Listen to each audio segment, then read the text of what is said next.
Yes, how I was treated, how I saw women being treated, but more specifically, racism in our own community based upon slavery principles.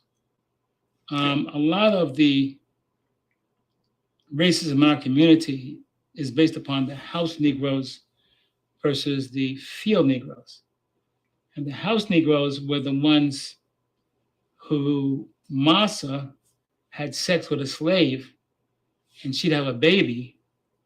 And because they were mixed, black and white, they have the privilege of working in the house as servants, cooks, maids, etc. But if you were dark, you worked in the field from sun up to sundown. And that was the division. And the field Negroes were not fond of the house Negroes because they had privileges. And the house Negroes were not fond of the field Negroes because they were privileged. Until this day, if you go online under hashtag team light skin, hashtag team dark skin, you'll see light skinned black women and dark skinned black women working over beauty issues. And each of them has over 300,000 members. The irony is I have white female friends who go to tanning salons once or twice a week, become darker, crinkle up their hair, get Botox lips and butt lifts to look more ethnic. Yeah. Everybody wants to be black except us. Let me, on the basis of your two remarks, ask a double-pronged question. One, is it then your assertion that the laws with respect to how Negroes are supposed to have equal opportunity and equal rights in this country are not meaningful or believed by whites? And secondly, what is your opinion and attitude toward the civil rights movement in general, and particularly the Reverend Martin Luther King and his philosophy of nonviolent direct action? If the white people really passed meaningful laws, it would not be necessary to pass any more laws. There are already enough laws on the law books to protect an American citizen. You only need additional laws when you're dealing with someone who is not regarded as an American citizen. But whites are so hypocritical. They don't want to admit that this black man is not a citizen. So they classify him as a second-class citizen to get around making him a real citizen. If he was a real citizen, you'd need no more laws. You'd need no civil rights legislation. Civil rights, when you have civil rights, you have citizenship. It's automatic. White people don't need laws to protect their citizenship because they're citizens. But they don't want to tell us we're not citizens. And at the same time, they don't want to pass laws that are meaningful enough to protect us as if we were citizens. And the Supreme Court desegregation decision is the best example I know. That's a law from the Supreme Court. 10 years have gone by. No desegregated schools. It hasn't been implemented beyond, I think, 9% in 10 years. So this just shows you the hypocrisy of the American white man. They talk out of both sides of their mouth. And for this reason, we who are Muslims, that is, who believe in the religion of Islam, who believe in God, we don't believe that black people will ever get any problem with laws being passed or new persons being put in office, white liberals being put in office. There is nothing that the white man will ever do to bring about true, sincere citizenship or civil rights recognition for black people in this country. Nothing will they ever do. They will always talk it, but they won't practice it. And with the Supreme Court, if the NAACP can tell me that they want a desegregation decision for me 10 years ago, but yet the schools haven't been desegregated, as I say, this is a victory with no victory. It's a victory that you can talk about, but it's a victory you can't show me. So if you represent the NAACP and you're telling me about this great victory you won for me, when I look at you, I have to conclude that either you have been duped yourself or else you were trying to dupe me. And in most instances where the civil rights struggle is involved, There is no civil rights leader can point to me one concrete gain, practical gain that black people have made in the civil rights field in this country, not only during the past 10 years, but during the past 100 years. You, though, mentioned Mr. Lynn and saying you'd like to know who his white friends are. Now, I'm wondering if you didn't make a contradictory statement in Muslim terms by using white and friend in the same phrase. That is I to use say, friend in quotes. I say, in other words, if a black man cannot have a white man as a friend. He may have a white man who's friendly, but being friendly and being a friend, I think, are two different things. I think there are many whites who act friendly toward Negroes. A fox acts friendly toward the lamb. And usually the fox is the one who ends up with the lamb chop on his plate. The wolf doesn't act friendly, and therefore the wolf has more difficulty in getting the lamb chop in his plate. I'd like to point out, though, that And I say that because it is usually if you study the structure of the Negro community, economically, politically, civically, psychologically, and otherwise, it's controlled by the white liberal, who usually poses as the friend of the Negro, who actually differs from the white conservative in the same way that the fox differs from the wolf. Their appetite is the same. Their motives are the same. It's only their mannerisms and methods that differ.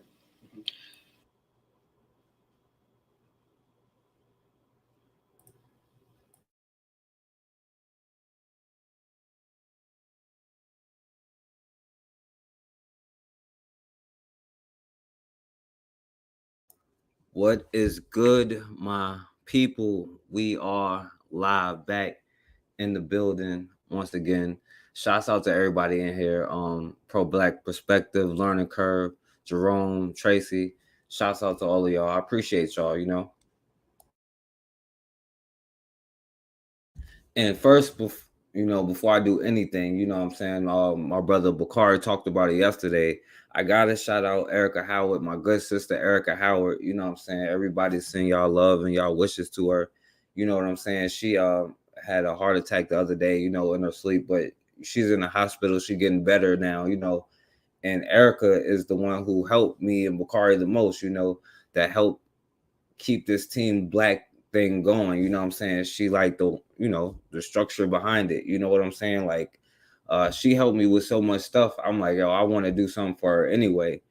And she's the kind of person who's like, when I talk to her, she like, I appreciate you helping me, but you can help somebody else too, and that's the kind of person that she is, and that's why I gotta send my love and respect to to Erica Howard. And, I definitely want to do something nice for her, you know what I'm saying? So if anybody want to chip in, of course, she has her business, Chef in a Chair, and of course I want to start getting back to these meetings and, discussing business and politics and stuff like that, how we can fund our own stuff.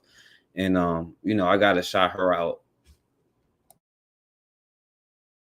So, I'm definitely going to, say that again. I was trying to wait for more people to come in too. So, but, I definitely got to put that in there. So, like I said, man, I'm going to try to do something nice for her. If you want to be down, you know what I'm saying? Bakari is doing something. So, I'm going to help him out as much as I can for her, because every time I call her, even now, if I call her like, yo, I want to do a meeting, she'd be like, okay, you know what I'm saying? That's how down she is with the cause, And I could definitely count on her. So I gotta send my love to her, and everybody send y'all love to Erica Howard.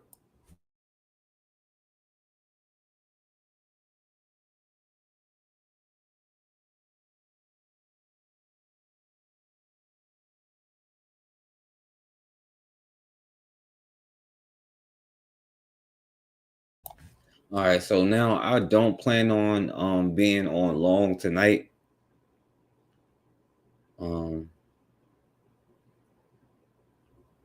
Oh yeah, Jerome. Yeah, I know you've been on that Christian thing. It's the same as the rest of it though. You know what I'm saying? The Christian stuff is no different. But we're gonna talk about apologetic politics, you know what I'm saying? And like we're gonna do something a little bit different. This is gonna be kind of light, you know what I'm saying? I'm gonna put the link in the chat for anybody who want to come on, you know what I'm saying? But before I do that, I'm gonna show y'all a video to kind of show y'all, you know what I'm saying, get a drift of, you know, a little bit of what we're gonna be talking about, just a little bit.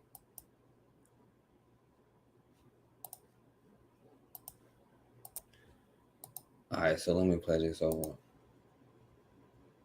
I can't blow it up though. No.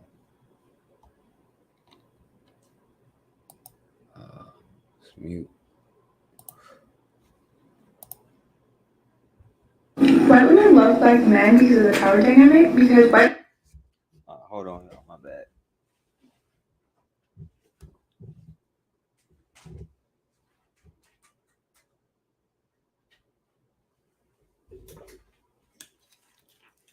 All right, let me play it one more time. White women love black men because of the power dynamic. Now listen to what she's saying. She's saying why white women love black men. You know what I'm saying? This is coming from the lips of the precious snow bunnies that a lot of black men do love. You know, I can't lie. Because white women have never had any power over men in their lives.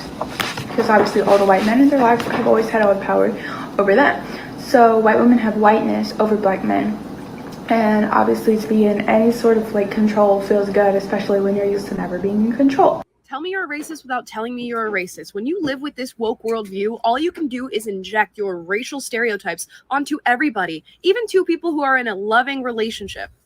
Now, this sister, I don't know, she may have ulterior motives.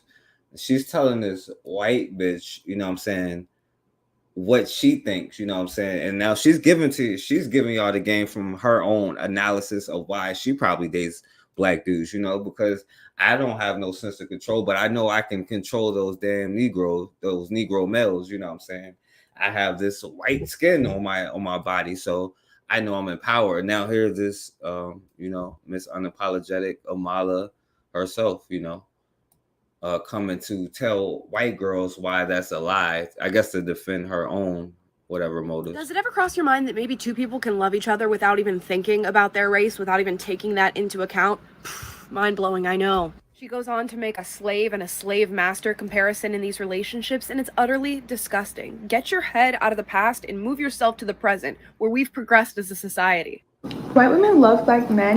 All right. Yeah, so let me put the link in the chat. What up, Bakari? I'm gonna put the link in the chat, and if y'all come on, I'm gonna just be sharing this video, and we just gonna go through it. This is something, you know, I haven't really done before, and if y'all want to say something about it, you know what I'm saying, like I said, it's not a strict thing today, you know, but if y'all want to come up and talk about something that you hear or any of the topics that come up, then you could definitely come up and talk about it. But we're gonna go through this. You heard the young lady speaking at the end, you know what I'm saying, and I give my I'll give my disclaimer. I'm still not as hard on the coons, you know what I'm saying? But speaking of apologetic and unapologetic in politics, you know what I'm saying? We're going to go through this video. So if you come in, let me know, because I can't see while I'm sharing the screen. Put it in the chat or something. Just say I'm backstage or something. So we're going to start it so we could get through it, because I don't know how much of it we're going to get through. All right, so we're just going through this, her video. Today, we're going to be reacting to a channel that I just became aware of. I had no idea this channel existed, so these videos are old, but whatever. We want to still have the conversation about what's been posted here. But it's a man by the name of Emmanuel H.O. I had no idea who this guy was. Taylor, did you know who he was? You knew who he was. Vaguely, just from knowing football, because he was an NFL player, but yeah. Okay, so former NFL player, now has a YouTube channel where he does a segment called Uncomfortable Conversations with a Black Man. And I heard this. Now, you can make your own judgments, you know what I'm saying? And I'll say mine, you know what I'm saying? Now, this is one coon judging another, you know what I'm saying? From one extreme end to the other. Now, the brother she's talking about, he be on ESPN and stuff like that all the time. And, you know, but we'll get through, we'll get to it. And I eventually saw a video where he brought together these 4 pro-choice women to talk about the overturning of Roe versus Wade and have an uncomfortable conversation. And I looked through, and there's more. There's more videos.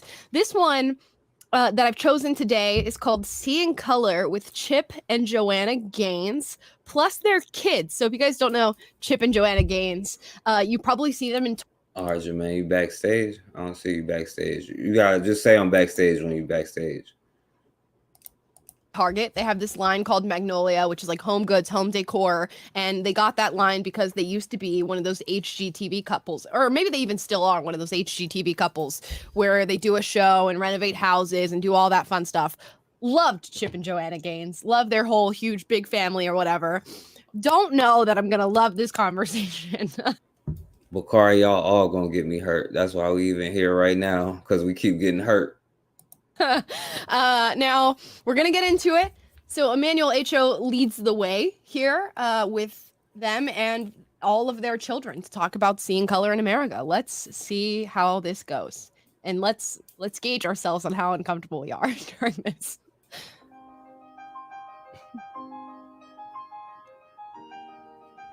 Welcome to another episode of Uncomfortable Conversations with a Black Man.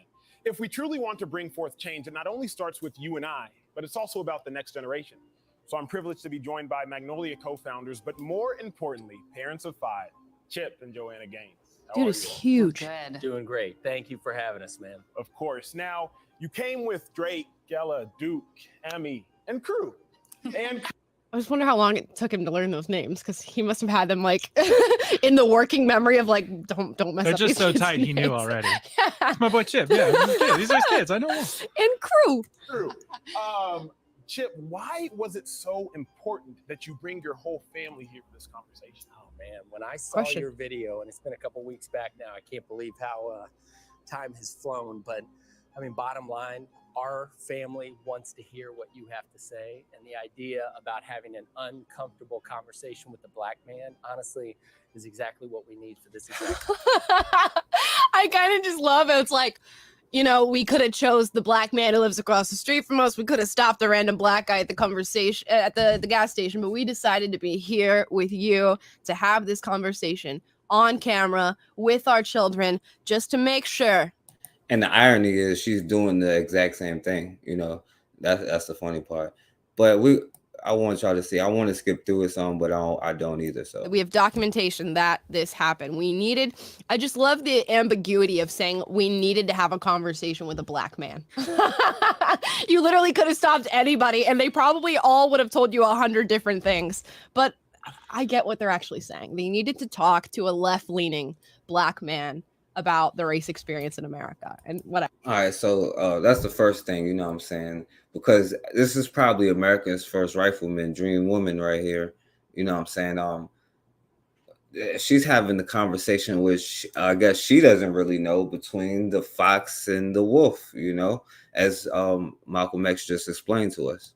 Whatever, I get it. I get why somebody would do that. No. Okay, why don't you go get a donut, Okay, baby? go get a donut, little bro. Crew's gonna go get a donut. He'll join us later. He's like his mom. Crew's like, I do not want to have this conversation. I'm literally not interested. He got uncomfortable really fast.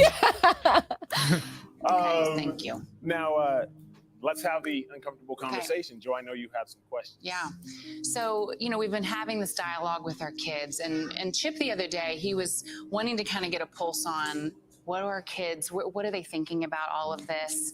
And so he asked the kids a question. Badass white kids. What Hey, the hell? pretend like you're at a gas station and you see a Black man and a white man. Are you more threatened by either of those two men? And Now, first, before she even speaks, I want you to pay attention to how she reacts when it's a Black child asking who's scared and a white child asking who's scared. When a white, quote unquote, white child is in danger, when a Black child is in danger. Just keep in mind her responses. Oh, man. It pains me to think that there are people having these conversations with their kids. Of course not. Of course not. Oh, man. And the kids really quick all said no. Why? Like in their mind, they didn't even think about that. And so later, Chip and I were talking. I wonder why that never crossed their mind. I wonder why they never had the idea that if they saw a black man and a white man, they'd be more scared of the black one or more scared of the white one. It's almost as though kids do not care about that stuff. They need to be taught to correct that wrong perspective of race neutrality. These children need to start judging people by their skin color and not the contents of their character. What a great baseline you just. Oh man, started with the MLK quote.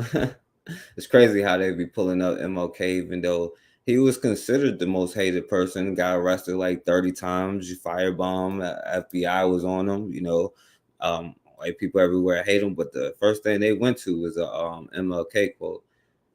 Got from your kids of like the natural human instinct of no, mom, why'd you just ask me that? Yeah, she's trying. I think she's in that lane. That's the same. It's the same kind of group of institutions. You know what I'm saying? She's with it's a different company, but PragerU is the same thing as that USA whatever thing Candace Owens with. What a great baseline. And this whole idea of this colorblind thing came up. Chip said, you know, I'm proud. I think our kids are colorblind. And then we started kind of pushing back on that. And I think our question to you is, I've heard other parents say that they want to raise their kids colorblind. In your opinion, what's the best way to move forward with this conversation? I think that I'm a black person, although I don't know that they want my opinion. They don't want to have an uncomfortable conversation with this black person. They need the right one. But is this a black person, y'all? That's the vote. If she's a black person, push Y. If she's not, push N. The conversation should have ended there. It should have been like, oh, just checking, kids. Just checking. I just wanted to make sure you didn't say the black guy, because if you said the black guy or the white guy, really, my ears would have perked up. I would have been a little bit concerned. But since you said neither of them, you're doing good. Dinner's ready at 6:30. That's where the conversation should have ended. You don't need to go, oh, well, actually, the fact that you're colorblind, we got to fix that. I need you to start recognizing. You're just one of those not racist families, and we need you to be anti-racist. Right. Like, oh, you guys are just not racist? Oh, gosh. Right. Yeah, you just ignore racism, and I understand that, well, they actually make excuses, so they don't ignore it. They go out their way to protect it. But, oh, you're just one of those families that ignore somebody getting choked out on the street. You know what I'm saying? Oh, yeah, how dare you try to make me be somebody who stops doing that? But I mean, that is true though. Why would you try to stop them from doing that? And why would you try to explain it? You know, especially in such a high-pitched voice for a former NFL player. You know what I'm saying? But with this colorblind thing, like, their children gonna fail a bunch of driving tests if they that colorblind. You know what I'm saying? If they don't see color, you know what I'm saying? I hate this. Get in one of their cars with them. You know, I'm driving. Because they can't tell green from red if that's the case. That's like a dumb argument. You didn't turn up that radar, young buck. Best that we raise our kids to see color, because there's a beauty in color and there's a beauty in culture. Yeah. So I'm first generation American, and so I didn't grow up with any animals. I didn't grow up with. She's mulatto. Well, mulatto is not black, so that would be the first wrong thing. Well, another wrong thing she said. Any dogs. And so my sister got attacked by a dog when she was younger. So now as a 29-year-old man, I can't decipher between a dog that's a threat and a dog that's just a pet. Wow. I'm really trying my best right now. I want to keep just cool, even tempered as I normally am capable of doing. But do you really mean to tell me that as a 29-year-old man, you could see a rabid dog who's out to kill you and a dog that's like a golden retriever just ready to be pet and not be able to tell the difference, not be able to. Let me tell you how dumb that analogy is, that she even would use that. My dog is friendly as hell. My dog come up, she just want to play, but people can't tell the difference if my dog is attacking them or just want to play when my dog is heading a full sprint to her and my dog is not about to attack you. She just want to jump and play.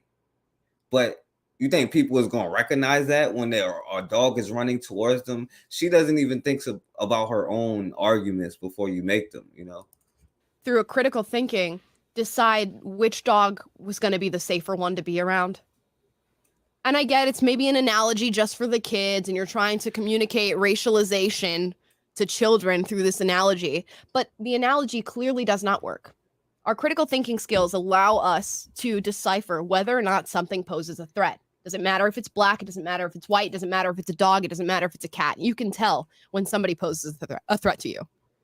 Yeah, and he's like, let me address your latent racism by comparing black people to dogs. Let me just do that real quick. Like, it's a little, I mean, and then obviously that's not like his real intent, Of but course. it's just like the optics of that is like, wow, man, that's where you choose to go. Yeah, if you're going to use an analogy, it has to be a perfect analogy. And this is a Right now, I just had the still face. I just couldn't say nothing. very distinctly imperfect analogy.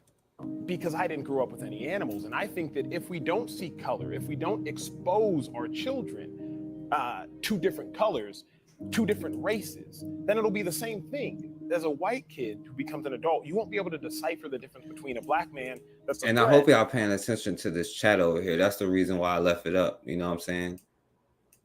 And let me tell you something, right? People tell the truth, especially when they online and they feel like they're in a protected community. Now, I may be wasting valuable time, but you can gain valuable information just sitting there reading comments. It's like when you got nothing to do and you go down a particular post or anything and you read all the comments, you're going to see people's true feelings. You know what I'm saying? On all of these things, you'll see people's true feelings. And a lot of people think that's not serious, but I mean, I can understand how you would say that, except for like the last 600 years. You know what I'm saying? If the last 600 years hadn't happened, I would agree with you.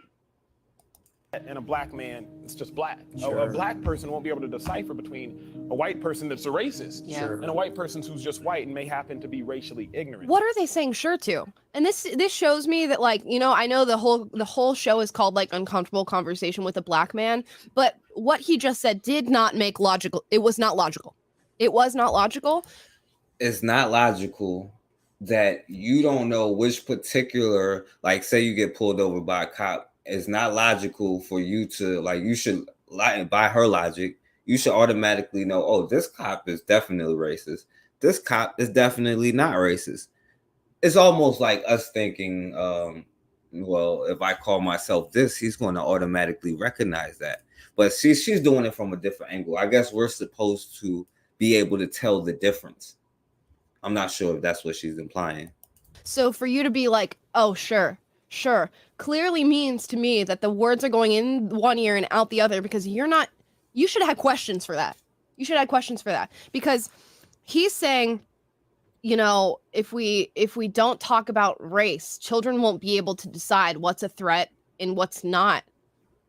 It's actually the opposite. You know, if you stop talking about race, guess what? What will your child anticipate? They will have nothing to anticipate when they meet somebody who is black or is white. So you hear that? If you stop telling your children about race, they will be ill prepared when it comes to a circumstance that they may face, because it's not like something that we created in the first place, right? I mean, I know we try to explain it to them and all, like we created it, but we did not create this system, obviously, you know. But according to her, telling your children is, you know, I don't know, it's worse to not prepare your children and teach them about the things about the world. They will have no preconceived notion, because guess what? It was never talked about. There's never a perfect set of characteristics that goes with a black person or a white person. Therefore, when your child met a black person, guess what? They wouldn't immediately cry out threat. They wouldn't immediately cry out racist. They wouldn't immediately think this is a safe person, because they don't know that anything different comes with being black. Nothing different comes with being black. So it's a very imperfect analogy. And for them to sit there and go, yep, sure, I understood that, means you're really not listening. That you're just going to take in what he says, and in an effort to virtue signal and say, you know what, we sat down and had this conversation with this black man, you're just going to go along with every single analogy that he throws out to you. It is completely imperfect, the analogy. I don't know. Yeah, just the whole premise of the show too. Like, they're granting him. And y'all tell me, by the way, because forget this white boy. Y'all tell me if y'all think the brother that she's talking about, is he also a coon? Y'all let me know that too. The status of being correct from the get-go because he's black. And there's just like this weird undertone the whole way where it's like, oh, please just educate us, poor white family. And it's kind of like, this is a dangerous, like, it's a model for how they want Americans to participate in society is Yes. just sit down and listen. That's your role right now, because this is a conversation with Black America and we dictate the terms, and you just sit there and Right. nod. Right. And because you are white, you are not equipped with the skills to decide whether or not what I'm saying is right or wrong. Because you are white, in fact, you don't even have the facilities to decipher what it is I'm telling you, because only I can speak to the Black experience. Even though you can see it with your eyes, even though you can read about it, even though you can get as close to it as humanly possible, you will never truly know what the Black experience is. That's what they're telling them. It's essentially what he's saying here.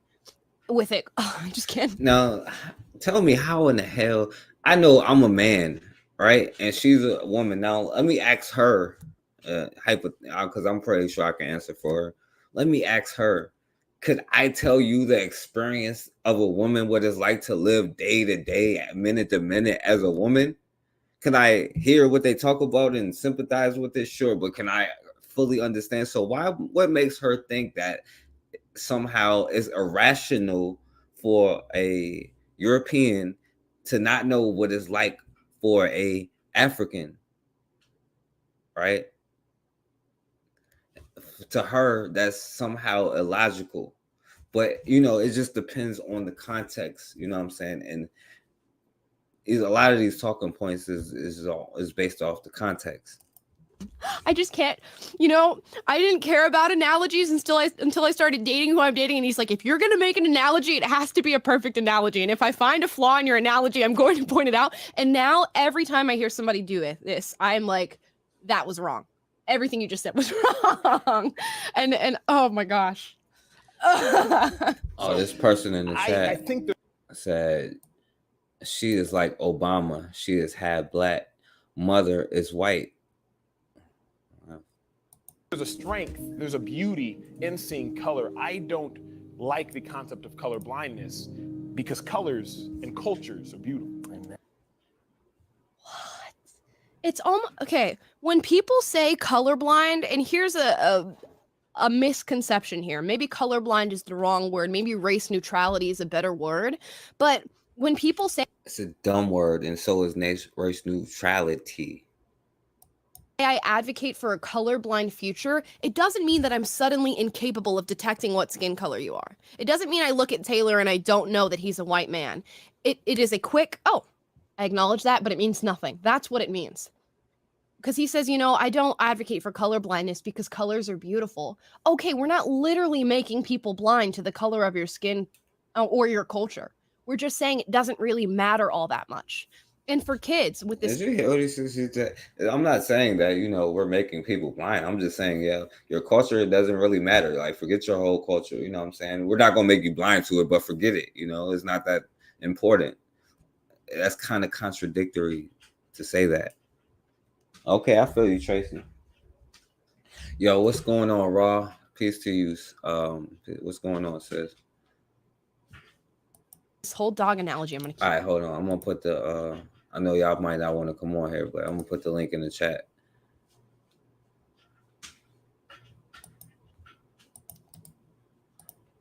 And periodically. And then if y'all want to come on, y'all can come on. Just let me know that y'all on. All right, but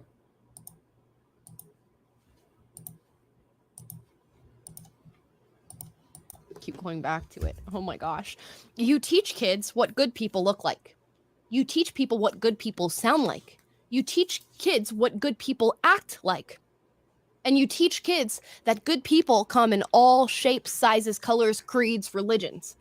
So that when kids go out and they meet other people, they don't have preconceived notions. They don't have these prejudices carried with them.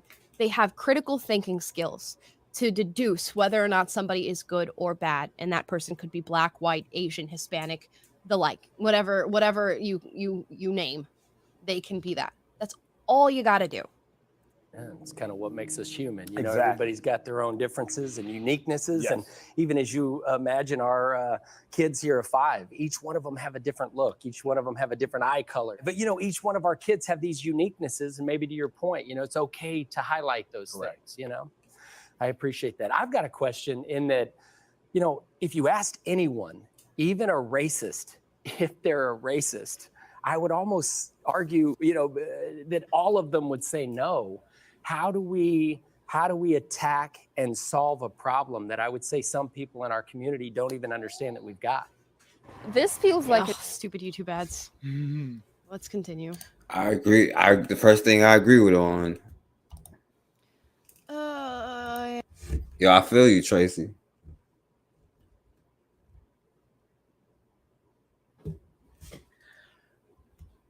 And learning curve, according to her, you're supposed to be able to. I think they have, it's like the video game. You can hit that button and see their characteristics to see if they're good or bad. You know what I'm saying? You're supposed to just pick up on that vibe off the jump.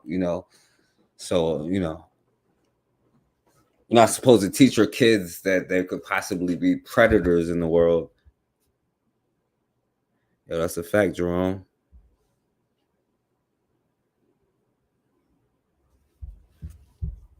That is a fact. Only Black people teach our children that. And only Black people adopt this mindset.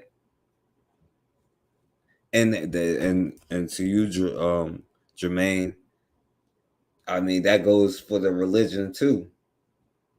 If you look at it, a lot of religious, quote unquote, or people who follow some kind of whatever, they have this all people of color God. Everybody's accepted. You know what I'm saying? My God doesn't do this, but every other God does. And you happen to be at the bottom. And then when we look to God for the help, you know what I'm saying? And I'm going to say this to not disrespect nobody's religion. Faith without work is dead. You know what I'm saying? So to get out of that position, you may want to adopt a God that is strictly for you to make sure, like, yo, this God made sure I got out of the position that I was and made sure I'm in the position I want to be. But it's the same thing in every arena, like with the religion and all of that. But it's funny that only our gods are two-sided, my brother Bukhari.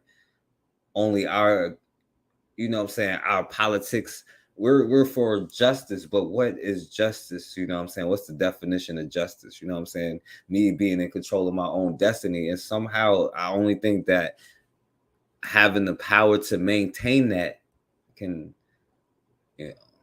let me keep playing. Let me see.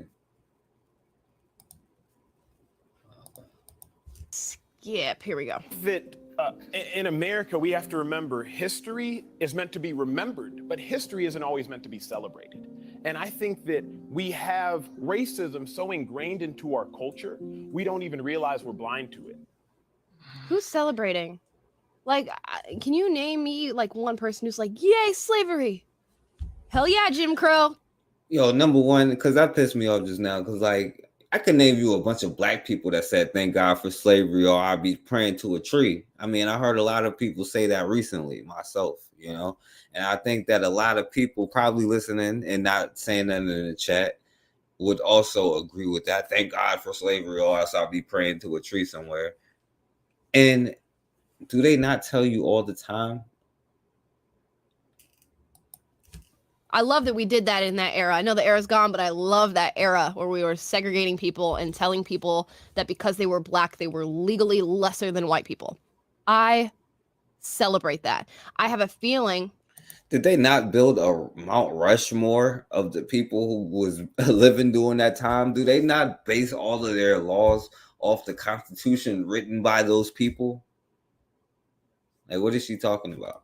The argument is going to be we make statues and stuff like that, and we memorialize the people who committed these acts. But that is just acknowledging history and saying that here's a framework that we've set up to acknowledge that this has happened. It doesn't mean that it's a celebration. Doesn't mean it's a celebration. I go to Nigeria every summer for a medical mission trip. Wait, don't they have Columbus Day where they celebrate? I'm sorry. President's Day where they celebrate? Okay. Well, at least have sales anyway. And there was a sweet middle-aged Nigerian woman who, as I was escorting her into the optometry station to get glasses, she refused to get glasses. She was like, I don't need them. She was bumping into things along the way. Wow. Well, 30 minutes later, after another analogy, glasses, there was a huge smile on her face because now she realized she can see the full depth of life. see all the dimensions of life, see all the colors of life. Sure. And I would argue that that's the same issue we have in America. Like my white brothers and sisters, until they put their glasses Now I'm on. gonna ask you it again because you said my white brothers and sisters. And if you never watched the video They Live, you know what I'm saying, put your glasses on. You know what I'm saying? Hey. They can't see all the dimensions of life. And so they can't understand the full picture of, oh, maybe having a school named after a Confederate general that I have to attend as a black person, maybe that's a problem. Sure. Maybe having statues littered across campuses that I have to look at of men who would have oppressed, enslaved, and potentially executed me, maybe that's a problem. Okay. Now, look, she has to recognize this because she would be enslaved during this time, you know what I'm saying, regardless of what she's saying right now. So she can't go too far, but she also can't upset this chat right here, you know what I'm saying, who she's trying to make money off of, you know what I'm saying. And, you know, hey, if they get scammed, we should be scamming them instead of each other. If that's so, I support her scam. I support Jesse Lee Peterson's scam, you know what I'm saying. Hey, I'm not hard on the coons when you're scamming them. You know what I'm saying? Take their money and don't scam us. You know what I'm saying? But I want you to hear this kind of tightrope walk that she had to do. Let's get into this. First of all, another imperfect analogy. Okay, it's not putting on glasses to go, oh, well, let's get into this systemic. Before she tried to go back to another point. Racism narrative. It's simply not, especially when literally everybody in the world would have different glasses that they would put on you and different things that they would ask you to see. You are asking for a person to put on your set of glasses, which is looking at the world and recognizing racism for Black people everywhere. I would not put on the same set of glasses for that person. So again, with the analogies, I understand we're doing it for the children who are present, but does not really make sense. She didn't filibuster for a while on her own show. So, I mean, you could have skipped this part if he was going to filibuster this much to what he just said. Anyways, as far as going to a school that's named after a Confederate soldier or a general, if I was going to name a school, certainly would not be my first choice. Certainly would not be my first choice in naming a school. But if I was a Black kid who went to a school named after a Confederate general, would I feel any type of way about it? No, I wouldn't. I think that's something personal to each and every individual. There, I'm sure there's plenty of people who would be extremely sensitive about a subject matter like that. To me, not something that I would be sensitive about. When I see a statue of a Confederate soldier or a Confederate general, does not bother me at all. I went to Thomas Jefferson High School, right? And then you read about Thomas Jefferson, and they try to portray him as somebody they try to portray him as not quite John Brown, but they try to act like he wasn't about race. But when he really was, he did want to kick Black people out of the country because he thought they would overcome their ass. You know what I'm saying? He got real scared during the Haitian Revolution and all of that. But yeah, he raped a young, she's mulatto, and she would probably be like her. Sally Hemings would, if my guess would be her. Thomas Jefferson would probably have raped her. And this is a group of people that we're talking about that 200 years ago, had I been born, this would be my rapist. Now, 200 years later, I can go to a school named after them. And that doesn't cause no psychological damage. Now, you see she had to walk the tightrope. Now, me, no, of course not. I wouldn't cry about that like the typical leftist. But she did have to recognize that she would be getting raped by Thomas Jefferson during that time. All. It's an acknowledgement of the time. Now, we could argue that naming a What up, MG2? School like that is sort of an honor, which is a little different. So to that argument, I'd say there's space for talking about that. There's space if you maybe wanted to change the name of a high school because that is an honor more so. Oh, she better be careful right here. I wonder what they're saying in the chat. Than I think a statue in a museum is, or a statue on a college campus. But the glasses thing, it's just like, whose glasses? Who decides? Because when I have conversations, this guy here said Hitler High School is playing catchy. Now I doubt he's y'all say small hats, I say shyster, but he said Hitler High School is catchy. I wonder if they think Micah Johnson High School is catchy, or would that be enough to make a troll leave the chat? About racism, particularly with people who are very progressive. Yes, she was learning curve. And a child, because no matter what you say, 13, 14 is a child. You know what I'm saying? Like, to me, at the age I'm at, and I'm only in my 30s, like 16, 17, 18, 19, to me is a child. You know what I'm saying? Like, my mentally wise, especially even if you 18, 19, 20, you know what I'm saying? I see young brothers 21 years old on here saying wild stuff. And I realize what I did in my 20s. You know what I'm saying? But 14 is a child. You're a rapist, and he's the founding father of this country. And you go to a school named after this person, a school where the textbooks is like 10 years old that don't have the current president, you know what I'm saying, where it's like 100 years old. They don't do no remodeling, and you know what I'm saying, don't get the funding, even though I live in a community that's a middle-class neighborhood that's getting taxed, you know what I'm saying, to go to the school, while other people who have money in that neighborhood, they're sending their children to private school. But, you know, that's not a hit nor there. There are so many things. Okay, Bukhari. Yo, what up, Bukhari? Shit, what's going on, man? Not much. Hey, I think you low. You low. I got headphones in, but I think you low. Nah, I got a headphone. Can you hear me now? Yeah, I hear you. Yeah, peace to everybody in the chat. Bruh, I like to show what you're doing, but I'm about to lay it down. I just wanted to come over here and holler at you. Speak and tell you're going to have to let them coons go, man. They're going to get you hurt. It's time Y'all to be gonna get hard me on the hurt. traders. It's time to be hard on the traders. Nobody get you hurt like a trader. It's time they let them Shit, go. it hurt just the same, Bukhari. A broken leg hurt just the same no matter who break it. Nah, it's not the same. It's All not right. the same. But I just wanted to come over here and message you, holler at you. Yeah, man. And tell that to the person that got. I wonder if George Floyd would have been more dead if he got killed by if his best friend kneeled on his neck. His Or best would he friend be on his neck. would he be more dead or? The best friend would have got up in 5 seconds, not 9. Well, there you go. That's what I'm saying. So why would you take out the person that get up in 5 seconds and not the one that got up in 9? Yeah, because that one's gonna tell on you. But this chick here, she mulatto, so she ain't black, so she choosing her white side. Man, I just wanted to come over here and holler at you before I lay it down. Shit, I'm dog tired, man. Peace to everybody in the chat. I'm gonna listen while I lay down, bro. Hey, Bukhari, before you go, holler at the people about Erica and stuff like that. Oh yeah, I put in the chat. Yeah, I spoke to Erica today. She's good. She's still in the hospital, of course, but she's doing good. I'm gonna talk to her tomorrow. I'm gonna see her this weekend. If she's home, I don't know if I can go to the hospital. I think they only let like 1 or 2 people come up there, so I don't know if I'll be able to go there. But my plan is to go see her Sunday, and I keep everybody updated. Yeah, or definitely. I'm glad you feeling better. You should be able to go though, Bukhari. Yeah, I'm gonna go. She gonna let me know. I'm gonna go. I'm gonna see her this weekend though. Yeah, That's my plan. I'm gonna go see her this weekend. Yeah.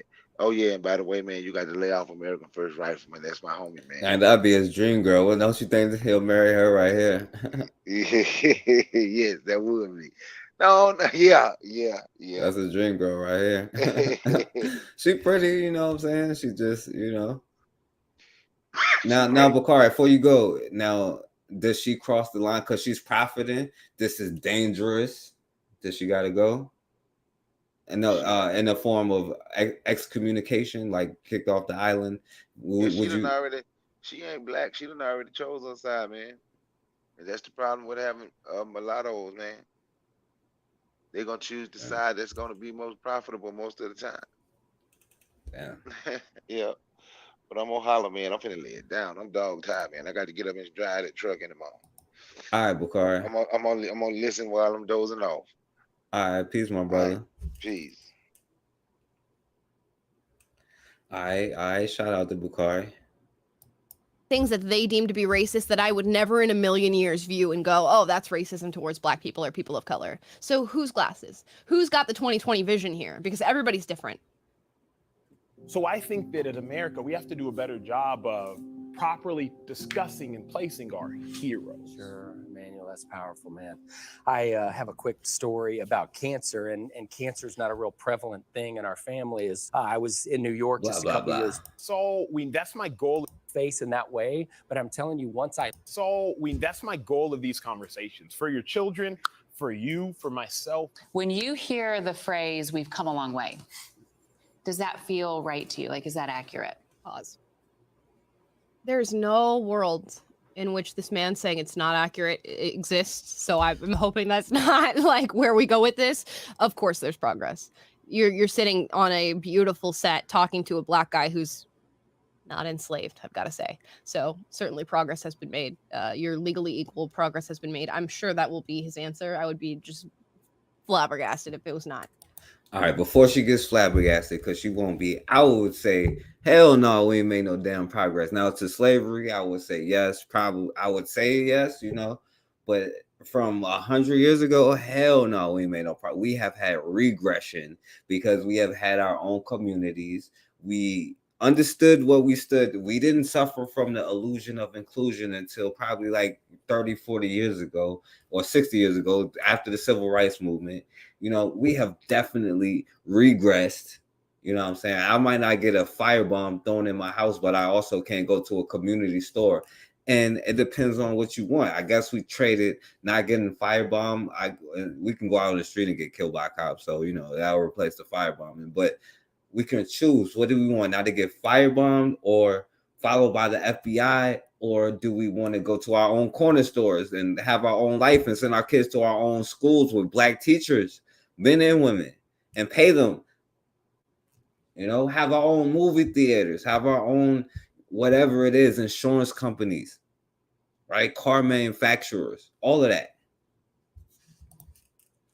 We've come a long way. I would say that it is accurate, but it is incomplete. It's accurate because there was slavery for 339 years.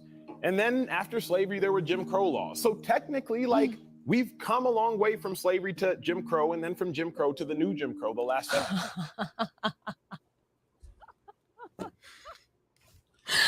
The new Jim Crow is hilarious to her.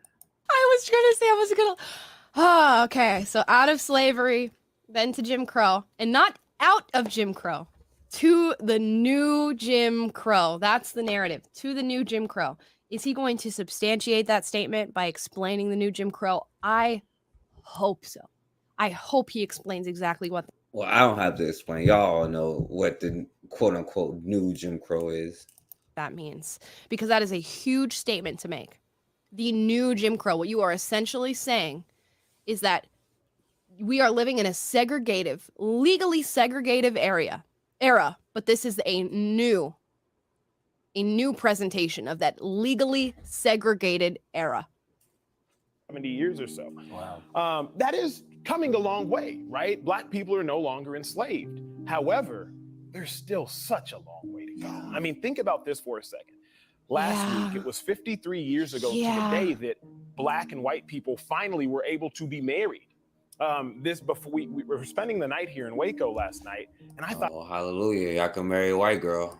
About this for a second at a dear white friend's house, and I realized if this was 70 years ago, I would have been executed for that. Wow. Just imagine that for a second. Wow. Yes, you can imagine that. You can talk about that. Is it true now? No, I don't Now, mind you, as she's saying this, there has been protests in the last couple of weeks about Emmett Till, who happened 70 years ago, who didn't even care about a damn white woman who lied. I mean, we can go down the list about the current cases about these white bitches who be lying, right? But she's talking about what about now? Right now, they're protesting outside of Carolyn Bryant's house. understand, history is important. We should talk about it, acknowledge it, teach about it, learn from it. The deep attachment that people have to a time that they're not in is concerning to me. It is. Now, first of all, hold on. Before I say that, I'm gonna put I'm gonna stop. Let me show you. Put the link in the chat again. Listen, she said the attachment that she's talking about black people have with the time that they're quote unquote not living in. Now, as I just mentioned, Carolyn Bryant, people are protesting outside her house as we speak. Yeah, she probably does think she's a Becky, or I don't know, if she sees herself on that level necessarily.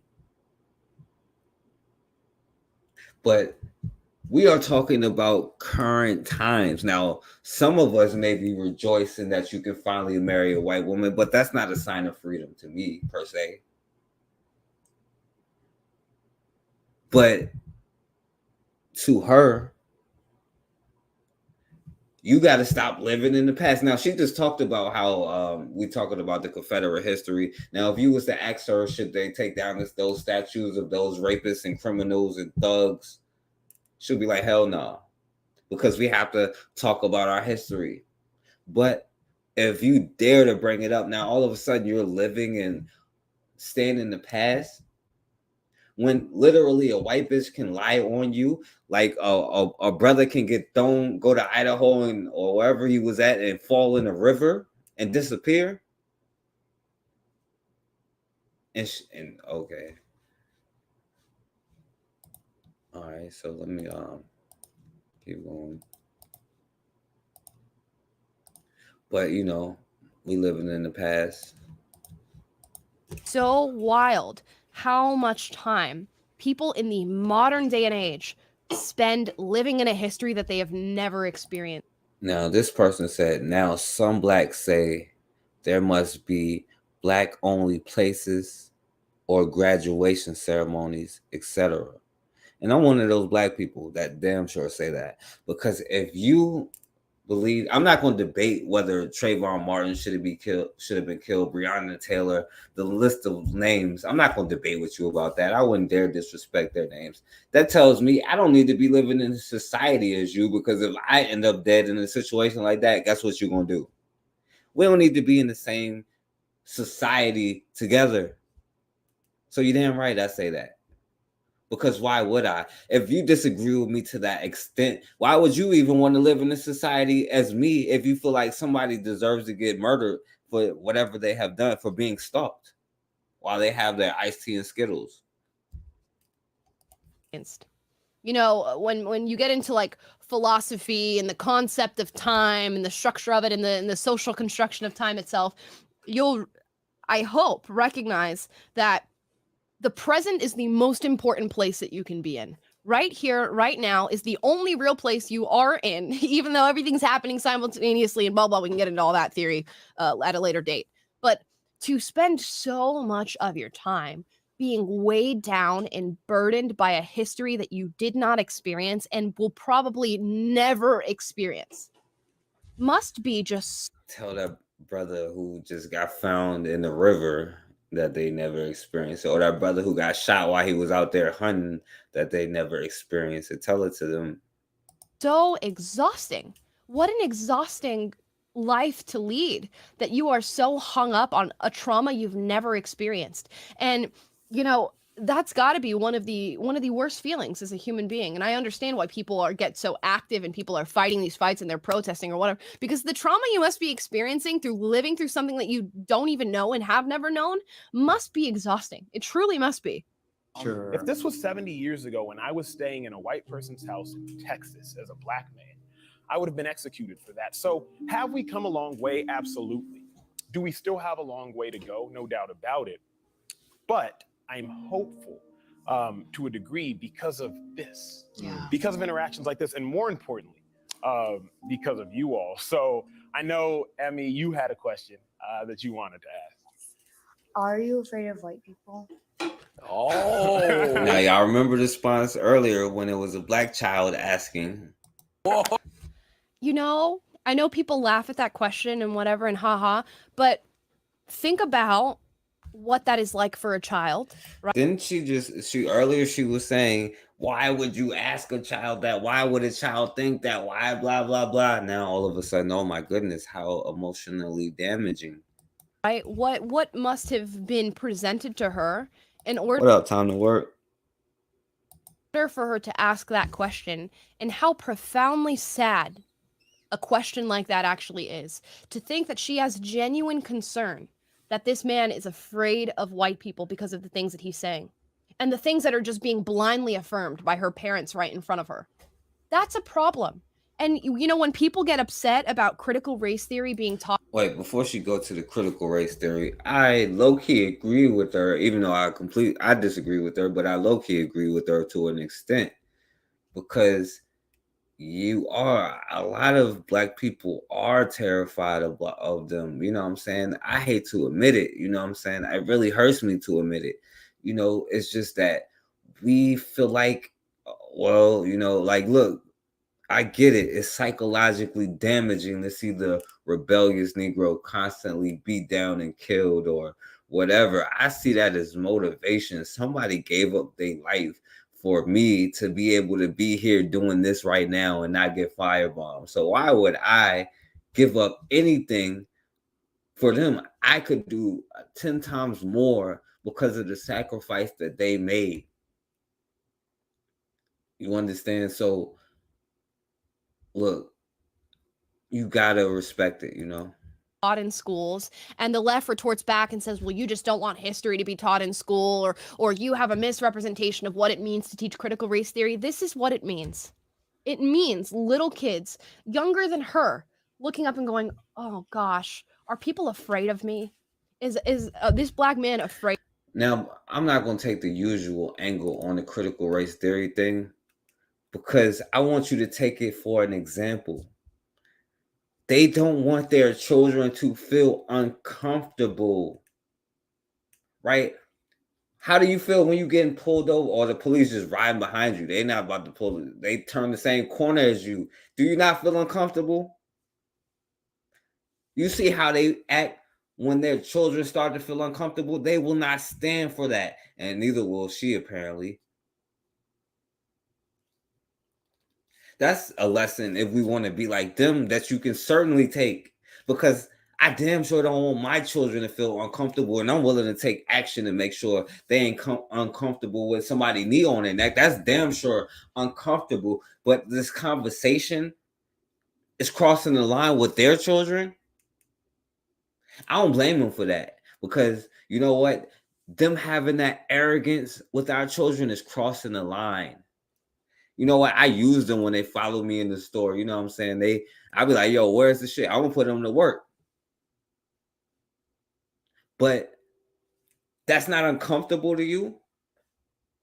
See, they take steps and then they get stuff done immediately when they start to feel uncomfortable. And God forbid if their little white kids feel uncomfortable. That's what I'm here to do, is make everybody uncomfortable. Is it a white man or a black? By and large, negatively. But when you use these conversations and these talking points and just the individual actions, and it's literally the undoing. It's your onus to solve this, to take a stand for those people. It's so just devoid of logic. It's so devoid of logic. I just can't. And this is what moves these movements forward, is their distinct ability to make people feel such a guilt that they're motivated to have conversations like this. You know, as a female, you still might use your curling iron or your blow dryer next to the sink. Sure. But you have to remember, if those two things ever have a negative interaction, it could be lethal. So I'm not afraid of white people. I'm just cautious. Oh my and gosh. I think imagine I'm not afraid of black people. I'm just extremely cautious. I'm not afraid of Hispanic people. I'm just extremely cautious. I'm not afraid of Asian people. I'm just extremely cautious. How would I'm not afraid of traffic. I'm just extremely cautious. I'm not afraid of driving. I'm just extremely cautious. I'm not afraid of dogs. I'm just extremely cautious. You know what I'm saying? Hey, I'm not afraid of heat. I'm just extremely cautious of catching a heat stroke. Yo, what up, Mr. Untouchable? those conversations go over? If you cut that soundbite of me saying those things and put that out on the internet, how would people respond to it? Negatively. by and large negatively, but when you use these conversations, these talking points in reference to white people, it's free range. You can say whatever you want. You can literally say something that is just unbelievably racist about white. Now you tell me if and Chris Rock said this joke, you know what I'm saying? I'll ask any white person to switch with me, you know what I'm saying? And I'm rich, you know what I'm saying? They would be like, hell no. You know what I'm saying? Now, would you rather have people say stuff to you or do stuff to you? Because they're doing stuff.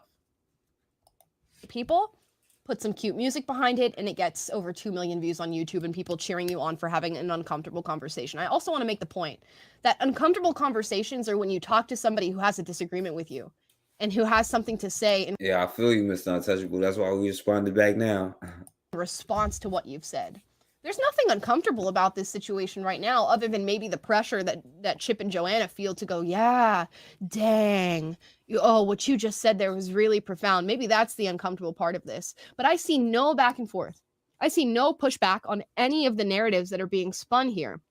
So this seems like a very comfortable playground for Emmanuel to have these conversations with people and just be taken as right for whatever he says, just because he is black, it seems. That it seems to be all that is happening here. And just to teach this to kids, man, and to think, yeah, I need to have my kids in this space to teach them this, man, saddening. The beautiful thing of children and about children is that we learn things as kids and it develops us as adults, which is why you all being here. That is what indoctrination is. Yes. Is the most powerful thing, because this conversation could be life changing. And not necessarily for their life. And she says that while trying to indoctrinate people, or at least scam these white boys out their money, like Mr. Untouchable said. Life, but for a life of someone who looks like me. Sure. Drake, I know you had a question as well. Yeah. So with all that's going on in the world, do you have hope for the future? Oh, wow. Do I have hope for the future? I would say absolutely. Oh, goodness. So poor white boy said hope for the future. I'm so sad now. But I have hope for the future because of this reason. After I put out my first video, I saw Chip retweeted it. And I reached out to you. And you said, I brought my entire family of 7 together. Because 30 years ago, I saw the LA riots. And 30 years ago, I'm seeing these riots. Yes. And I will not let that happen again. So do I have hope for the future? I do. So 30 years ago, you saw criminals take to the street and have to be taken care of, and then 30 years later you see the same thing happen in the United States, and you think that it's your onus to solve this? No, she called the LA riot a bunch of criminals, even though they was talking about somebody of their people getting shot and killed, not the other way around. But so she called them criminals 30 years ago, and y'all criminals today for being mad about George Floyd. To take a stand for those people? It's so just devoid of logic. It's so devoid of logic. I just can't. And this is what moves these movements forward, is their distinct ability to make people feel such a guilt that they're motivated to have conversations like this. This is guilt driven. It's so very clearly guilt driven. So much of this conversation is, I didn't know, I wasn't aware, what can I do? Is there hope for the future? What can we do right now as a family? Here are my kids so that you can teach the same narrative to them so that they can go out and do something. We wouldn't possibly want to have this conversation without our kids present. The white guilt is a hell of a drug. Now, she finally gets to white guilt. White guilt is a hell of a drug, but it's something that outweighs that white guilt. And it's whatever it is that's affecting us as a people that make us argue all the time. So whatever kind of drug is like almost like the crack cocaine disparity. You know what I'm saying? Because for us as a black man to want to have uncomfortable conversations with everybody but our own, right? Which would erase whatever kind of conversation that we have to have with anybody else. We rather have these uncomfortable conversations with everybody else and explain to them why water is wet, why you shouldn't be wet, precipitation is bad, global flooding. You know what I'm saying? Y'all do know that y'all could cause another, the world flooded over before. So water can't be wet no more. We got to explain that. But you know what? Water is going to be water. And I don't know if these kids are on it because they don't seem particularly engaged in this conversation. They kind of seem like, why am I here? But Chip and Joanna, who I have admiration for, clearly are feeling white guilt. Taylor, do you feel guilty after watching this? I feel guilty on behalf of them for groveling in this way. I think this should probably be renamed Comfortable Lectures by a Black Man. Literally. Uncomfortable white people listen to a lecture by a Black man. Right. Because it's very uncomfortable to watch them grovel and put they're literally there saying it's not about right is right and wrong is wrong for my kids. It's about my kids need to be taught this racialized narrative and to see the world in this racialized way and judge people and judge themselves based on these racial power dynamics rather than just the individual actions. And it's literally the undoing the progress, legitimate progress that was made by the likes of MLK. Yes, this video. Oh man, he's undoing the works of MLK here, you know. Now, I'm teaching my children all day, every day to love yourself the way that you look, the people that look like you. Be willing to do business with the people who look like you first and foremost. Because the world has shown us time and time again, even though we don't want to accept answers or nothing like that. You know what I'm saying? And their unwillingness to be uncomfortable outweighs our blood being shed in their minds, which of course it should be. But the problem is almost like it outweighs it in our minds.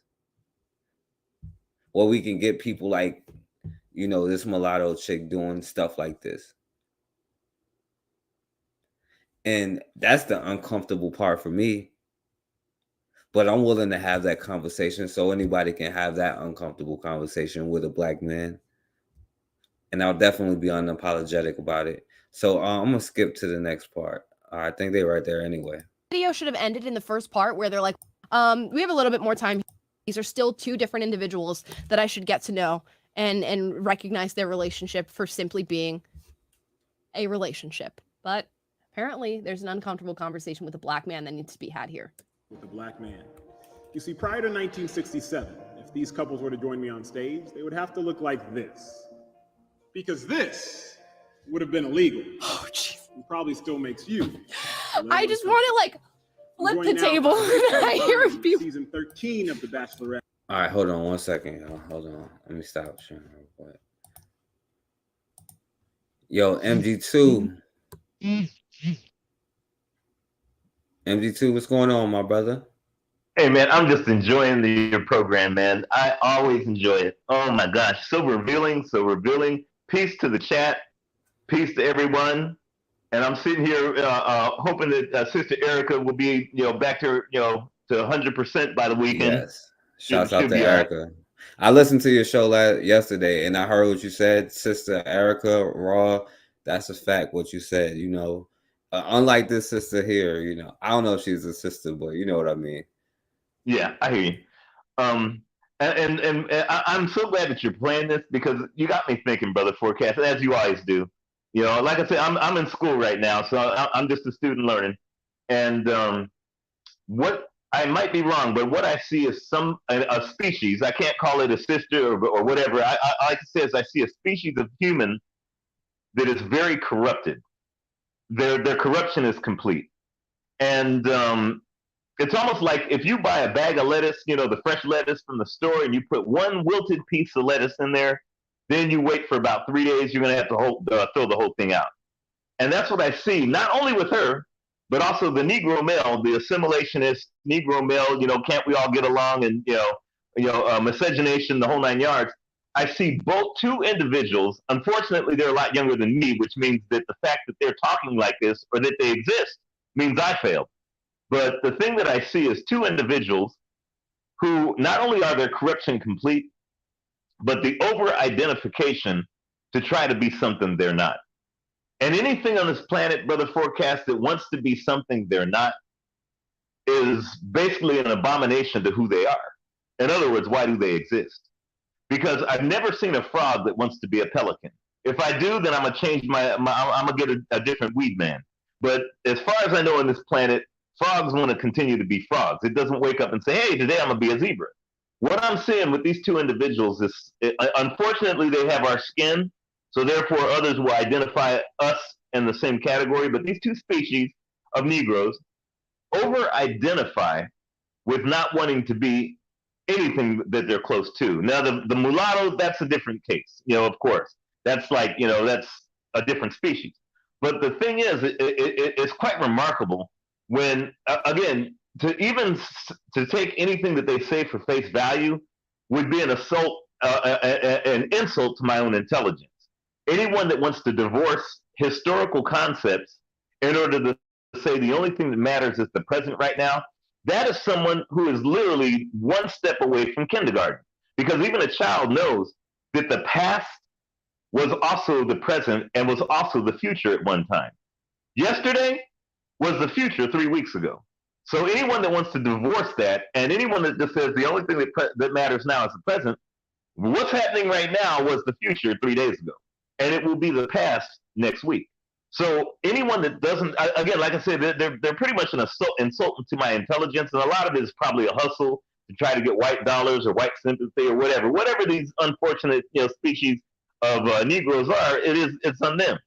The thing that I hope is, like a bad piece of lettuce, it doesn't corrupt the good lettuce of young folks and everyone else out there that actually knows that not only is the historical past important, but also that historical past definitely has even a greater impact on the future than the present does. So I hope that that these like them and other bad pieces of lettuce that are out there, that I hope they don't get put in the bag of us, and especially younger African Black folks, that'll soon corrupt them and make the whole thing have to be thrown out. But anyways, I'll pass them like that, Brother Forecast. Yeah, MD2. And before we keep going, let me ask you something, MD2. Now, that the mulatto chick that's speaking, would you consider her dangerous? And like, do you think I'm like wrong about, not being as hard on the coon? Well, I can't say be hard on him, because that means that you're beholden to him. Anytime somebody says, "Oh, you got to be hard on the coon," I'd say, what made the coon? I have to go to the source. If I have a problem, I'm not going to go, and say, okay, I'm going to cut out this little piece of cancer. I'm going to go to the source and find out, what are you eating? What are you breathing in, asbestos? I got to go to the source. But the thing about this young individual is, she's a bad piece of lettuce. And my thing is to keep the good pieces of lettuce, the good things, away from someone who's infected. I can't change her infection. If she wants to get sick and go around and breathe all the bad air, that's up to her. Anyone that says things, especially a mulatto species or even a Negro that talks about so-called white guilt, if you have guilt, that means you did something wrong. So therefore, there's nothing. That's about saying like water's wet. I've never seen dry water. White guilt, of course. Even if I don't believe they can feel guilt, because they do what they do because they're a depraved species, i.e. Anglos. But if you have to bring up something in order to try to acquit a depraved Anglo and say, oh, you're pushing this white guilt, well, clearly they must have done something wrong, because you're just not guilty out of the thin air. But anyways, with this, to answer your question on this unfortunate young coon or whatever, I just say it's a seriously infected person, okay, or species. It's infected. I don't know if it's COVID, the homosexual pox that they call monkeypox. I don't know what she's infected with, but my thing is, it's more important to keep good folks away from that. At least let them be apprised that this is what happens when you're infected. Now, being hard on a coon, if I do that, that means that I'm focusing on the wrong thing. I have to focus on what made the coon in the first place, and make sure that I don't let anyone be infected or subjected to that. So hopefully that answers your question there, Brother Forecast. Absolutely. Thank you. Thank you. That was good. That was good. All right. So we're going to keep going. And this part is, kind of the most interesting part, I think, to me. It was, And if, like I said, if y'all want to come on, let me know you in the back while I'm sharing it. MD2, if you want to stop at any time, let me know. I'm gonna be stopping it. So if you want to say anything, just anytime you want, just jump in. Mm-hmm. All right. Most notably, the first Black Bachelorette in the show's history, also joined by Lindsey Vonn, Olympic gold medalist, and PK, star defenseman for the New Jersey Devils. But I want to start with an email that I received, and I really want to focus on the interracial. Nah, let me stop for a quick. Why is he talking this way? Like, yo, this brother was in the NFL. You know what I'm saying? Like, why is he talking so high pitched? And I'm not trying to make fun. Maybe he talks like that. So I don't know. Maybe I shouldn't have said that. I don't know. In the show's history, also joined by Lindsey Vonn, Olympic gold medalist, and PK, star defenseman for the New Jersey Devils. Damn. But I want to start with an email that I received, and I really want to focus on the interracial aspect of all of this, because someone asked me, they said, Emmanuel, as a Black man, do you feel betrayed when you see a Black woman with a white man? And I might not necessarily say I feel betrayed, but I feel some type of way. Rachel, you and I, we go back. And so I'm going to tell you something that I haven't told you before. 2017, I'm watching The Bachelorette, and I see finally they chose a Black woman. They chose a Black queen. And I'm thinking to myself, surely she's going to pick a Black king. I know nothing about Brian, never met the guy. But all I see is Rachel picked a guy who is seemingly white. I felt some type of way about that. Uh-oh. If I was her, she's going to be so much. Now, I'm going to let them speak. MG, so you can jump in anytime. Now, I'm going to let them speak, though, but I'm going to say what I think about that after they speak. More respectful and tactful because, she was the Bachelorette and she's so graceful and all this stuff. I just would have been, dude, that's your problem. That is your problem that you felt that way, that you felt that I needed to do something that I did or did not want to do. Whenever I hear anybody say like they view dating through like a racial lens or things like stick to your own and things, I'm just like, real quick, MG2, you think she's in a Black relationship or in a racial relationship? Oh, she's definitely got a white boy somewhere in the back room. I mean, or something. Which is, like I said, it's a piece of lettuce. I can't get mad. I can't hate him. I just say, look, if you're corrupted, then you'll corrupt others. If you're sick, you're going to infect others. And my thing, because, if a Negro stays a Negro, hey, that's their problem. That's their situation. But I don't want to be infected with Negro-ness. Back when I was a youth, I was infected as a Negro. Okay, I did drugs. I was a pure Negro. But the thing is I also infected others. These are no different. The Negro male, who's a so-called, again, I wish he would have some bass in his voice. He needs to pump up the 30 hertz a little bit and be a man a little bit. But it is what it is. Unfortunately, this Negro male is, again, it's over-identification of something you're not. Look what he had on stage. He was promoting and feeling release at the fact that he was able to bring these so-called, different species together. We call them interracial. There's just a different species. And he was actually, he felt a form of comfort. But then minutes later, he talks about his discomfort. He felt a certain way when all of a sudden the realization that you got these two different species of two-legged, walking around that didn't blend. He felt like, and I'm almost sure where it's going to go with him. I might be wrong because I've never seen this, but I have a feeling it's going to go with this, how come she didn't pick me nonsense. Well, he's already there. He's already corrupted. It's a hypocrisy that's coming, and I think a lot of that is just not being a man. It is what it is. I'm not mad at him. My thing is, these individuals that over-identify with who they're not, whether it's in the bedroom or whether it's on social media, keep those who are innocent, whether it's our elders, our youth, or whoever, keep them away from these bad pieces of lettuce and let that lettuce wilt. I'll go ahead and pass the mic, Brother Forecast. Yeah, that's a fact, MG2. And Hardcore, yeah, I know people was watching from the clouds and not speaking till it's time, but this is her face when talking about interracial relationships. So I would agree with you. I couldn't take that bet, MG2. I agree with you 100%. She probably about to defend it if I was to venture a guess, like I haven't seen it or something. Oh gosh. You know what you've done as an individual? And I know like people have dating, they have racial preferences, and some people do, some people don't. To me, when I hear people who say like, oh, I have a certain preference in dating or whatever, all I'm saying is like, you're closing a door that should never be closed. You never know who you're going to meet. You never know what they're going to be like. You could meet somebody who falls outside of your racial preferences, who you absolutely fall in love with, think is gorgeous, is every single perfect thing that you've ever wanted in a human being. But because they don't fall within your racial preference, you're not gonna date them. People How who would I say even that, I know? think, in a lot of ways, just have their mind. There's a blinder on them. There's a blinder a bit, because you there's billions of people on the earth that we live in right now of all different. Now they later going to talk about quote unquote woke, which is ironic. You know what I'm saying? Because I was thinking the other day with that whole watermelon thing.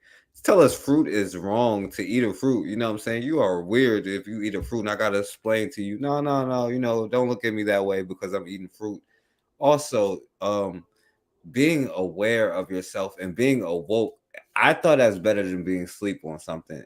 But that's a negative thing, and they can make it a negative connotation, but they can also make Tyrone a negative connotation. So I do understand that.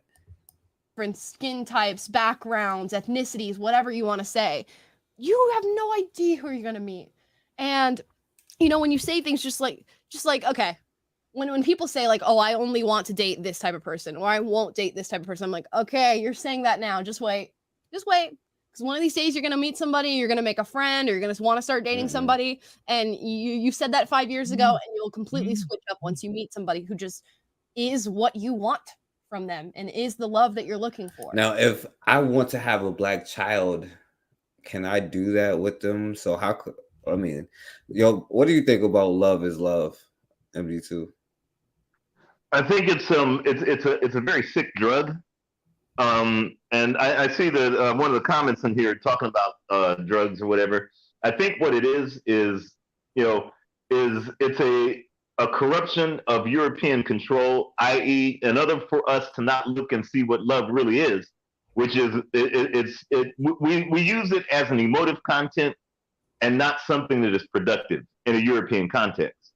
In an African context, love is family, love is protection, love is empathy.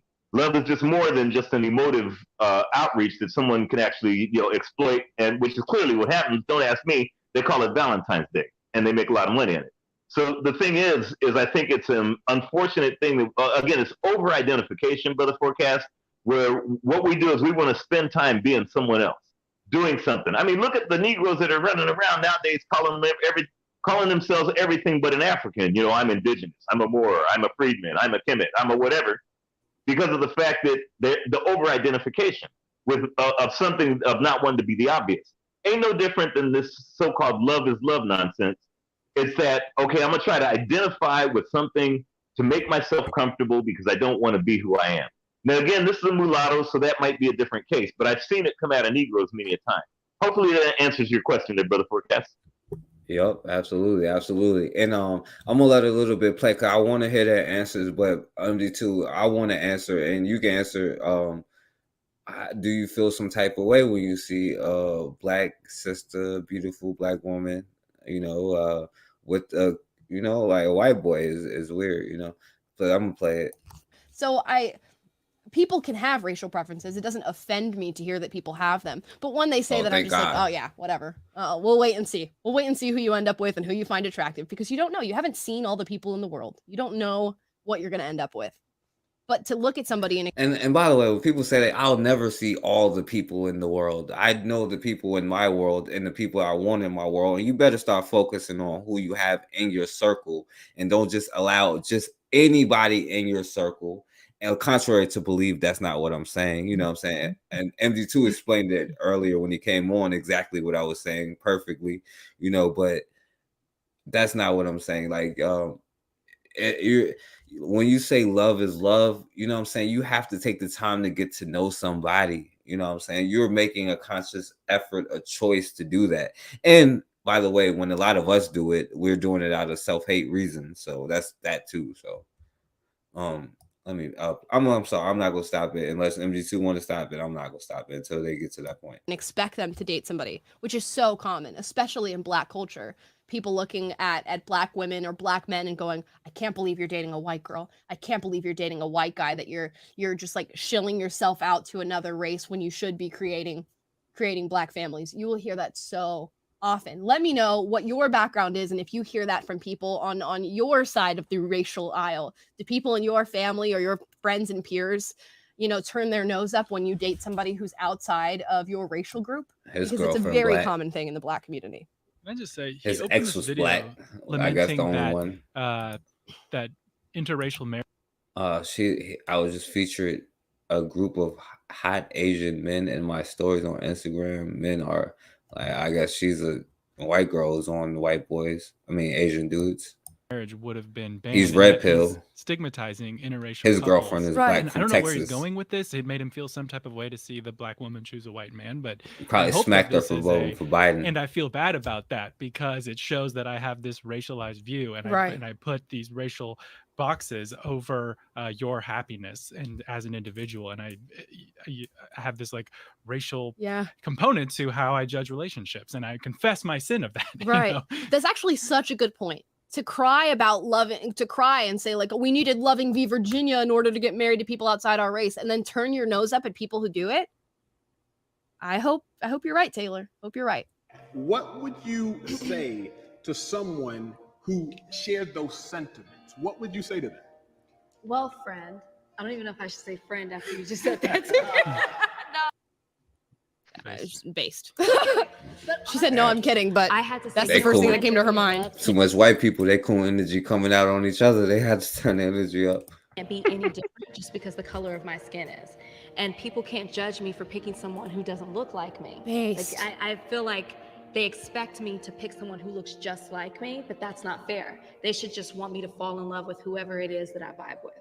You know, I think about this quote, and I was thinking about this yesterday. It says, if the enemy of Damn, he being so sensitive. He didn't like, respond what to the her, hell? but whatever. my enemy is my friend, right? We all remember that. If the enemy of my enemy is my friend, then the friend of my enemy is my enemy. Now, MG2, I've heard you say that statement, and it's a valuable statement. Do you want to say something about that? Yeah, I normally say the enemy of my enemy is my tool. You know, it's my resource. It's something I can use. It's something if I could, I ally. Maybe not a friend, but it's definitely something that might be useful. One of the things that I heard, especially out of the little peckerwood that was on the mic that was doing the thing, is he used the term individual. And what it is you have this individualism that comes out of the so-called, let me love whoever I love nonsense or whatever. Like I said, I could attest to some Negro shit that like 45 years ago that I did, 30, 37, 38, 39 years ago, everything from smoking weed to you name it. And it was that individualism that, I want to be me, let me be me. I could tell you all kinds of stuff that I've seen, back in the day, damn near 40 years ago. Let me tell you something, Brother Forecast. Even an animal species has more sense than these Negroes that are being portrayed here. Because I've never seen a cat try to go to bed with a duck. I've never seen that. And I don't want to see it. I don't even want to know it exists.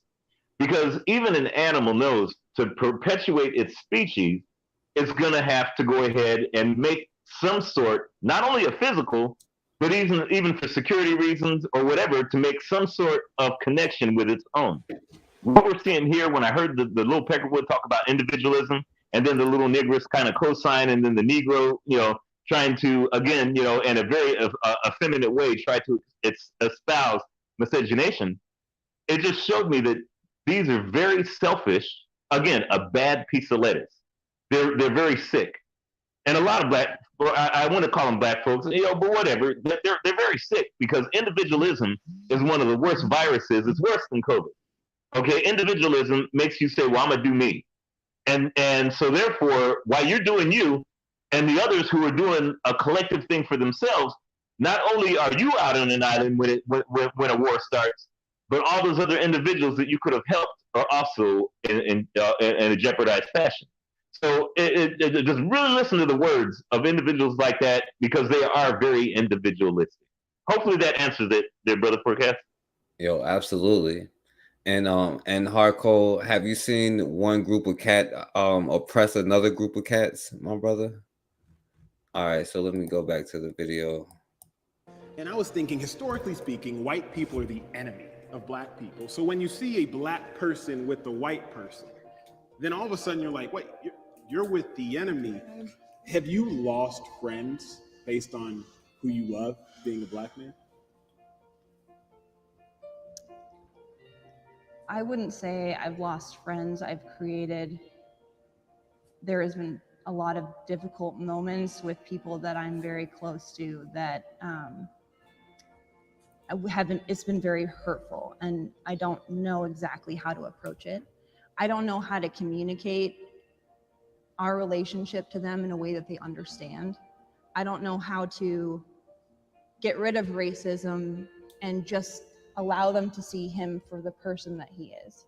I don't know how to do that. It's not your job. Now, before she go on to caping for this white girl, I missed it. You know what I'm saying? I would say this, you know what I'm saying, to answer the question, if as a black man, if I feel some type of way, I can't help. I'm not gonna lie, I do feel some type of way when I see a black woman with a white dude.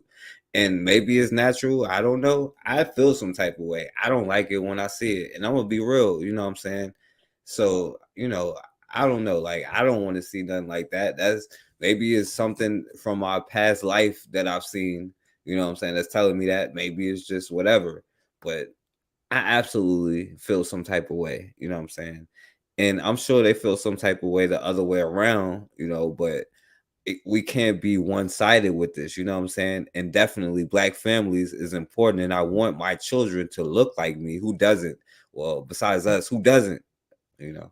But anyway, what do you think, MG2? Do you feel some type of way? Oh yeah, because and it's not just an emotional, like it's like two things that just don't go together. It's just common sense. You know, it's just something like, wait a minute, this is kind of crazy. You know, it's like somebody trying to put bicycle tires on a semi. It like, look, man, that's not, you know, you put the semi tires go on a semi and bicycle tires go on a bike. But it's like somebody trying to, you know, they got an 18-wheeler and they're like, well, you know, I'm gonna change the wheel. It just doesn't look right. It's not only look right, but it's not functional. You know, it does not, it doesn't bode well for either the tire or the semi. Okay, if I go on to go ahead and say, you know, I'm gonna go ahead and put these, I got these electro bike tires or whatever those little things, and I say, look, I know this thing, I got to go cross country because I got to haul some stuff in my truck. My truck will not get far, and the tires are gonna break. It ain't no different. Like I said, I've never seen a horse and a pigeon try to get together, and if I do, you know, then I must be taking some of them bad drugs I took 40 years ago. I'll pass the mic, brother Forecast. Yo, I feel you, MG2, yo. Hey, I don't know. I feel some type of way about that. Like, yo, I don't like it when I see it. You know what I'm saying? It's not no, maybe it is hate. I don't care if it is or if it's not. You know what I'm saying? I feel some type of way, and I ain't gonna apologize about that. But so you heard the white girl explaining that her family is racist, and when he come, he may or may not get lynched or go on a hunting trip and get shot up in the woods or go rafting or something and end up in the water. So let's hear what what she has to say about what he said, what she said. I hope that gets said at some point. That's not your job. So long as race exists, there will be small-minded racist people. Now that means forever. I'm sorry, but if I can go to the beach on a nice day when it's like, I don't care if it's 70 degrees, 80 degrees, if the sun is out, if I can go to the beach on a nice day and not get affected, which I have before all day long, and somebody else can go to the beach and almost possibly die and have lesions on their skin, that's kind of a different species. You know what I'm saying? I'm sorry. Like, if I know that I know black people may deny it, but I've seen a lot of black people can't drink milk or something. You know what I'm saying? But other groups of people can. It's different characteristics and different things that, you know, I don't know. That seems like a difference to me. What do you think? Yeah, it's just common sense, you know. And there are some individuals, Negroes and others, that want to identify with who they're not. That's why they call themselves indigenous, Moors, this, that, and the other. I don't care. But what I want to do is I want to challenge them. And I'm going to overstate this over and over again, but I'm going to challenge them. And if it works, then hey, they might be onto something that I don't know and I need to learn. I want them, especially if they got an SUV, to replace all the tires they have with motorcycle tires. And I want them to drive cross country. And if it works, I'll eat my words. But chances are, both the tires and the SUV will need repair. So clearly, if you have something that's a different species, it's just natural. Some things are not meant to be. Like an elephant and a penguin are not meant to be together. That's why elephants do not give birth to penguins. And I know a penguin is going to have a problem giving birth to an elephant. So, I mean, anyone that can't understand that, overstand or understand that, Brother Forecast, is either just in an impish way, very, just trying to be a snide little child, or they're very sick, or they might be higher than I was 45 years ago. I'll pass the mic. Yeah, absolutely. And hey, those kind of unions have created Arabs and Mexicans. I would vote no in the next meeting if you ask me. I will take that to the grave. There's going to be people who are just so, and you have to think about how and that's the most beautiful thing in the world. I'm not going to allow space for somebody to get in my life and try to ruin that for me with their Neanderthalic, simple, lighter good, darker bad thinking. No, not me. Ironic, she Just said leave. Neanderthal, right? Not my job. Yeah, and lighter good. Why I talk, because No, I love it. I'm gonna tell you something. I love every moment of it. Oh boy. Because what this promotes is growth and strength in our relationship. Smart man. And 100%. I'm not against that. Now, when people say talking white, he has not used one intellectual word. It's a lack of rhythm, and to me, this is my opinion. He didn't say a word that you can't pronounce or nothing like that. It was a lack of rhythm, you know what I'm saying? A lack of certain kind of energy. You know what I mean? Like, that's what they mean when you're talking. It doesn't mean you sound white, because that would be implying that white people sound smart, which is dumb as hell, Diversity is a great thing. 100%. People show true colors. This world is full of a lot of people. Not everybody's going to be accepting of everything. Do you not have a problem with so the fact based. of when black people are seen with white people, to a degree, to the black person, like, you've lessened your blackness? Facts. I love, you know what? I think I'm going to recognize this dynamic throughout the entire video. But you have these two couples who are just perfectly sound, perfectly happy. They're standing confidently with the person that they're with and just like loving it. They're like, I don't care. I brush off people who hate on me. The adversity is our strength. The strength is our relationship. I don't care what other people think about me. And then you got this man sitting in the middle. He's like, yeah, true. But anyways, do you ever feel like you are less of a black person? No, I don't feel like I'm less of a black person. In fact, I just feel like I am who I am and I love who I love. Yeah. Now, I want to ask her, and since Harco said that he's included, does she feel like her children is less of a black person? That's the question.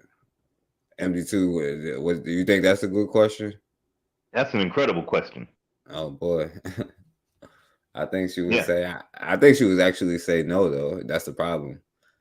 And I think Harco would say no, that would be the problem in this. And, I'm going to go ahead and say it right now. And it seems as though, from my experiences, the people who have questions about this mulatto thing has some white grandmother, father, mother, grandmama, or spouse, child, it seems to be somewhere prevalent in their family. That's all I'm saying. That from my experience, I don't know. I'm young, so I haven't experienced a lot. What do you think, MD2? If it's not in their family, then they're definitely, because of a mechanism of not recognizing who they are, they don't know what they are or want to know, then it's an aspiration. If it's not in their family, at least they want to aspire to have that happen. These are very sick individuals, okay? And it's, of course, many folks through their lives, they might go through a sickness. The aspect is, do you want to be well? Do you want to be cured? Do you want to be made whole and know who you are? And your aspirations, if you don't have mulattoes, at least your aspirations aren't wanting to be there. Do you want to aspire to know who you are and actually not over-identify with something you're not?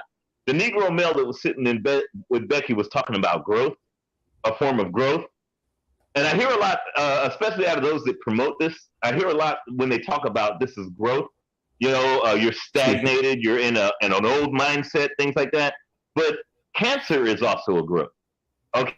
Okay, so not all growths are very good growths. Warts are growths. Okay, Mold. not all. When they use that term, I'm like, well, do you realize that malignancy is also a form of growth? When they talk about growth, I ask what makes things grow. It's either good or bad. And many of these individuals are the same individuals that would probably be the kind of farmer that uses gasoline to irrigate his crops. And clearly, I don't think that works. So I'll pass the mic, Brother Forecast. Yo, that's a fact. Yo, mold is growth. What do you know? Yeah, fungi is growth. Yeah. I get what you're saying, but do you ever feel like you've sold out your race? Like, this is constantly how it's going. He never, or at least has not yet, taken in anything that they've said that's contrary to his narrative and gone, you know what? I'm starting to look at things differently. Sounds It's familiar like as the person doing the show, right? As the saying to go, the pot calling the kettle black, if you will. Let's brush that away. And let me get back to my preconceived narrative that I had to go over in this video. Like, Rachel, you were an intelligent woman, law degree, well-spoken. You're with Brian. Good dude, but he's not black. People look at you and you're like, Rachel shouldn't even be talking. Like, she's not even black. La I've raza. experienced that, and hearing you talk about the way you grew up, you've probably experienced that your entire life. I've always been told that I wasn't black enough, and I'm not even black. Now there are men they got called coons. I'm gonna go on there, let them go on their coon confession real quick. Oh, any white in my blood. Actually, I don't know if that's true, but just I don't know. But I'm just saying, like, By real rape, by the way. She is so lovely. I'm a black woman, and I've always been told that I wasn't black enough because of the way that I grew up, the experiences that I had. And so to be 100% honest, and you know this, it was something that I fought before I came onto The Bachelor. Up until I was 30, I really didn't date seriously outside of my race because I felt like society, not my parents, not my friends, society was telling me I had to pick a black man. I got an email and it pierced my heart. She said, can you help me? What can I do as a white woman to be more accepted by black women? What would you say? Nothing. I don't know the answer to that.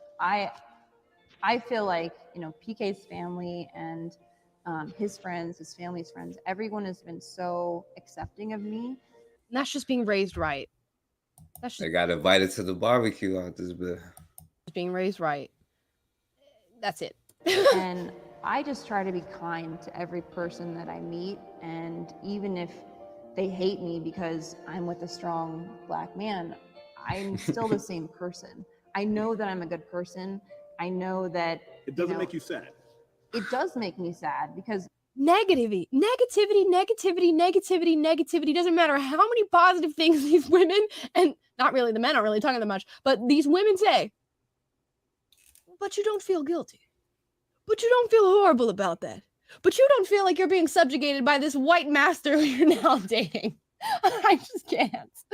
And this is when I say that in order to be woke, you have to view the world through such a negative lens. This is exactly what I'm talking about. Like, I've never seen two loving couples come together and be met with such negativity, but he's doing it with a smile. That's the thing. Like, people are going to watch my video, probably left-leaning people are going to watch this video and be like, why are you criticizing? Ironic she brought up the smile thing when she went back to the fox and the wolf. Now, hardcore, right? Let me tell you this. It is not me. It is not my people who started this. It is us who said, welcome, Paleface. Come on in. You are welcome to the barbecue.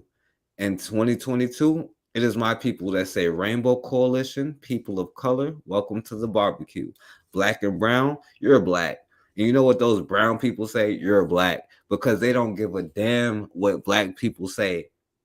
White people don't give a damn what other people say.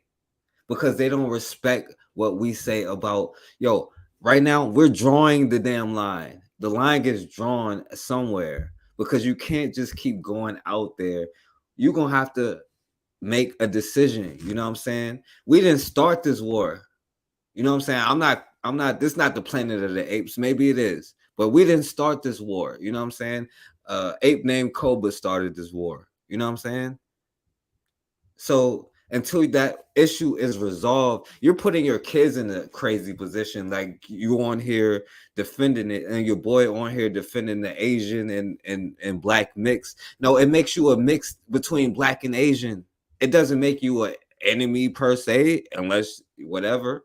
But we see the mentality. Now that's why it's a tricky thing, because there are some mulatto people that be like, yo, I'm black and ride harder than anybody would. But there are others who side with the other side and ride for the other side more than they ever could. And you're in a situation where you don't control. We as a people who are black with, we got to define, we got 4 black grandparents, you know what I'm saying? From now on, that's what it is. You got 4 black grandparents. Okay, you're in the club, you know what I'm saying? Yo, it is what it is. We get to define who we are because we're done letting other people define who we are. You know what I'm saying? That's nevertheless putting your children in a situation where they got to decide, unless you already made a decision that you on the other side, you know what I'm saying? Because at the end of the day, those people are not giving up, because you know what? They have been screwing us for a long time, enough to change our DNA to make it a complicated issue. You know what I'm saying? Like each generation is going to be that until we solve our issue and we in control of our own destiny. That's a whole new group of people. You know what I'm saying? It is what it is. You know what I'm saying? It's not my fault. I didn't do this. I'm sorry. Yo, MG2, you want to say something? Yes. Basically, I like to look at things and hear things, from what limited vision I can see, and I like to hear, and I like to see the whole. I take things in its totality, and not only what's being said, but how they look, their mannerisms. All 6 of these individuals, you got the 2 Negroes, and the Negro and the Negress, and then you got the other 2 so-called couples that don't know, that are into some interspecies stuff. All 6 of them have a problem with identification. Clearly, the 2 so-called couples are either blinded by individualism or blinded by the lack of self-respect, but they are blind because clearly they don't know the difference between a horse and a duck. Then you got the 2 Negroes who are apologetic. They both, the Negress and the Negro, both, if you look at their mannerisms, what they're wearing, how they, not just what they're saying, where they're looking when they're talking to someone, tone of voice as they're talking to someone, how certain things are expressed. When she would, when the females talk, especially the white female, this Negress was like, she was beside herself. She was like, oh man, it was like it's like Christmas. Whereas the Negro male, when he's talking to the little white boy Ryan, you could tell in his voice, you could tell in his mannerisms that he was still subjected and effeminate. So, these are things that you could actually, just a good case in point, the Negress that you have on the screen right now, just look at her left arm. Now, I'm mad at black folks with tattoos. A lot of us have done that. But look at her left arm. You could tell who she identifies with. Okay, what is her method of identification? That's not who we are, but that's who we've become, especially the youth. We've become someone else who doesn't know the difference between a cow and a sheep. So therefore, we think, oh, those things can blend. It'll make a new species, but that species is growth. We don't have the aspect of knowing who we are. Again, nowadays, Brother Forecast, you could run up on someone who is quote unquote in their terms black, or I should say non-colorless, and you could ask them, "What are you?" and you'll get everything but an African or something of what they are. And a lot of that, whatever reasons, there's a million reasons, whether it's self-hate, cowardice, ineptitude, fear, whatever. It doesn't matter the reasons, but it just shows you the level of a position of a people that clearly have some problems on this globe, and those people are clearly us. Like I said, don't ask me. Just look at this Negress's left arm, and that's all you need to see. I'll go past the mic. That's a fact. And let me say, if black and brown together, if they got the right, if that brown dude can come on here and say his child is black, I got the right to say that child ain't black. You know what I'm saying? So let me keep playing. And he's so nice. He's so kind. The conversation is so calm. These are all guises for what is actually being said. And what's actually being said is pretty racist. Yeah. Like, it's pretty messed up. And you can say that with a smile on your face. And again, with the really nice music. But and you know why people do that? Because naturally they know it's racist. They know what they're saying is racist. And they don't want to be associated with saying it. That's why he was like, in the past, Rachel, when I saw you pick Brian, I felt some type of way about it. What he really meant to say is, I feel some type of way about it now. That's why you're here, so I can pin these negative questions on you and hopefully get a response, an admission from you. And they're not giving an admission, which is very beautiful and the most powerful thing of all, Yeah, to be she met like with she these sort of attitudes and go, projecting like hell. what are you talking about? It's actually not sad. It makes me feel extremely guilty. Why? Because I am taking a strong black man away from them. Oh, this poor girl. But I love him. Now, first of all, can a strong black man get taken away from anybody? That's a contradicting statement, but guilt strikes again. White guilt strikes again. White Hell of a guilt. drug. But there is the reality that is true. What then would you say, Rachel? Because you are the black. White guilt strikes again, and can a strong black man be taken away? MD2. See, again, this is like, there was a song, I think, by the Temps called "A Ball of Confusion." I mean, this is beyond a ball. This is the entire basketball team full of confusion. The thing is I'm glad you brought up the projection. Other folks who, even though they're involved with different species, they still know their origin. Okay, listen to what the white boy said, Lil Peckerwood said earlier, a little bit. But then listen to what Becky said. I'm taking you away. That's their origin. Okay, where the brother thinks, or I should call him a brother, the Negro thinks it's growth. We're doing something, we're growing something, again, fungus. Her mindset is, I'm taking. So she never left her origin. And I mean, the basis of her conversation is, yeah, I'm taking something away. I'm gonna do what I did to the so-called natives, to the so-called, Tasmanians, to the so-called whoever. I take things from. I have not left who I am. The indigenous black man. Right, exactly. Exactly. The freedmen or whatever. And I mean, it just. And then you had the negress and her, of course, the little homosexual brat or whatever she's got on her program, her audio guy or whatever. They brought up white guilt. If it doesn't exist, why do you talk about it? It's like wet water. I know water's wet. Why would I talk about something that doesn't exist? So clearly they know, like Becky said, hey, I'm taking something. So therefore, yeah, you're stealing something. You're taking.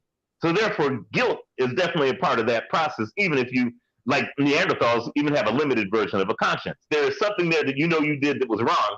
So therefore, white guilt should not exist. If there's no such thing as white guilt, why talk about it? So clearly, that is their nature. They have not left their nature. The unfortunate problem is the Negroes that are there, all four of them, all four of the Negroes there, unlike whites who know their origins and know who they are, the Negroes are, like I said, I'm going to keep reiterating, are a bad piece of lettuce. And they need to be kept away from others, at least their mindset, their ideology, and at least, if they are to be to interact with those who are innocent. And when I say innocent, I'm not just talking with children. I'm talking with black folks who want to have a sense of purpose. They may have been Negroes in the past, and they may almost gotten Negroes now. But if they want a sense of purpose, want a sense of not, quote unquote, the wrong type of growth, these are individuals that should be a lesson to say, don't get infected with this. I'll pass the mic, brother Forecast. Yo, that's a fact, MG2. And let me keep going through this. I'm gonna try to be more disciplined going through the end of this so we can get through it. As much as we have conversations about slavery and ownership, what did that? And as soon as I say that, she says something. She about to say some crazy stuff. That just sound like her saying, "I feel like I've taken a black man away from you." Who owns him? I'm confused.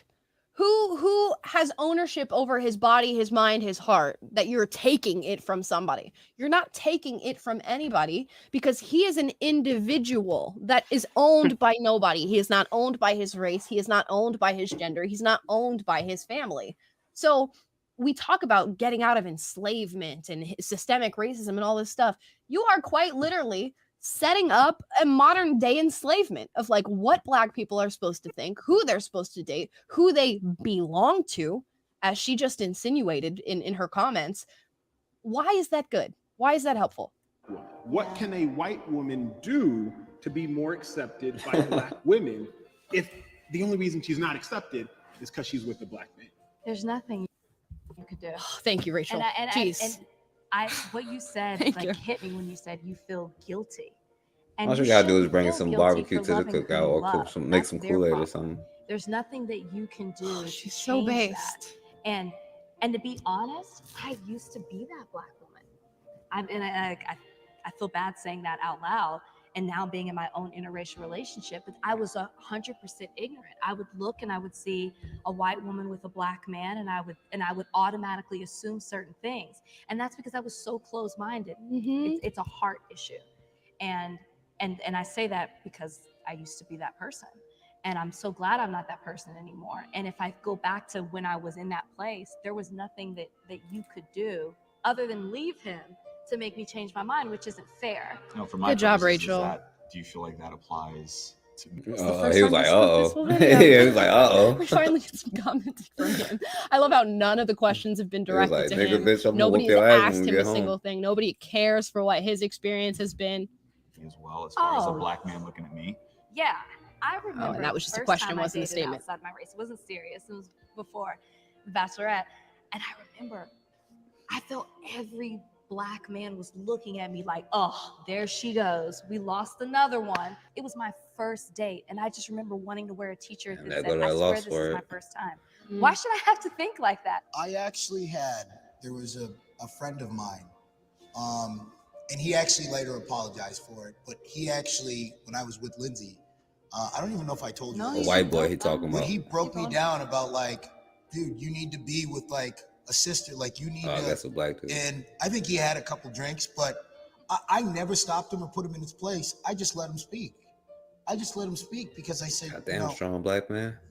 This is a lack of education. Yep. We also have to be aware of what hate is and what a lack of intelligence is. Yep. When I was in college as a Based. college athlete, if there was ever a Black man dating a white girl, a white This woman, is his experience he talk about now, yeah. You're with the master's daughter. Like, oh, you're with like the slave master's daughter, kind of as if that was the Black man's way to whip the master back, right? Like the white man is a king in his palace, and you can't, as a Black man, do anything to touch the white man in society. But you can do something to lie with, to be with the princess. Now, correct me if I'm wrong, right? It was the Black men talking about economic and doing economic things, you know, like Marcus Garvey, you know, doing economic things that was considered a threat. If I'm not mistaken, Jagger, who said we got to stop the rise of the Black Messiah. Not that they couldn't do anything except for lay with the white girl. You know what I'm saying? You want to say something, me too? Yeah, like I said, I like to watch mannerisms and how animated individuals get when they're either speaking or trying to prove a point. Did you recognize, like I said, when the white boy said when I was talking about him earlier, I was talking about his mannerisms, not his voice. He got nervous. Earlier, right, and the little Peckerwood went and put his arm around the negress that he had, you know, as his pet. They might call him a couple or whatever, but it's still a pet relationship. But did you notice how they're sitting? She's almost still in a form of trying to prove something, and you'll see her lean into him only when there's a point to be made that is a combative point. And the white boy only did, I think, a couple times, put his arm, you know, up on the side of the couch. If you notice, the Negro and his Becky, the Becky and her pet, the Negro, notice that their hands have been interlocked and have not stopped, and especially as he's trying to explain something. And then the Negro gets more animated. The so-called NFL player gets more animated, and more his pitch of his voice is higher. He's almost trying to explain and get acceptance from the white boy, the couple with the so-called couple with the white boy and the negress. But when he goes to the brother, it's almost like, I need to explain something. You know, let's try to like explain to not just the white boy, but all masses that are out there. Let's try to plead our case in front of white God. Is basically what he's saying. And you'll notice how the Negro there, he does a lot more talking. Notice how his voice is a lot higher because he's sitting next to his slave master, his Karen. And you notice those hands have not, I mean, they must be sweating, dripping like, you know, because their hands had not left each other since day one. So they must be, I mean, it must be a puddle of sweat underneath them. So it just kind of telling you, again, mannerisms speak a lot in terms of the mindset and the interaction. What I'm saying, Brother Forecast, is these are some very sick individuals. They need mental help quickly, you know, and someone needs to, whatever, if they could be saved. Maybe not, and maybe they are in their delusion, but it is what it is. I'll pass the mic. Yo, MD2, you know, you're very perceptive because he's about to actually say something along the lines of what you're saying, where he's kind of like, you know, you remember earlier, he was like, I felt some type of way about the black woman doing it. But when he started talking about his experience with white women, it was a whole lot different. You know what I'm saying? He will kind of, I think he can kind of say, well, I'm kind of lost now, but I think he's going to say something kind of obvious to that point. But, yo, hardcore, you know what I'm saying? It's ironic that you would say that while arguing that a mulatto person is qualified to speak for us. I don't know how you can make. Or are you saying is a mulatto person qualified to speak for black people or to black people or about black issues? All right, let me know that before we can start talking about other black people around the world. All right, so let me keep going.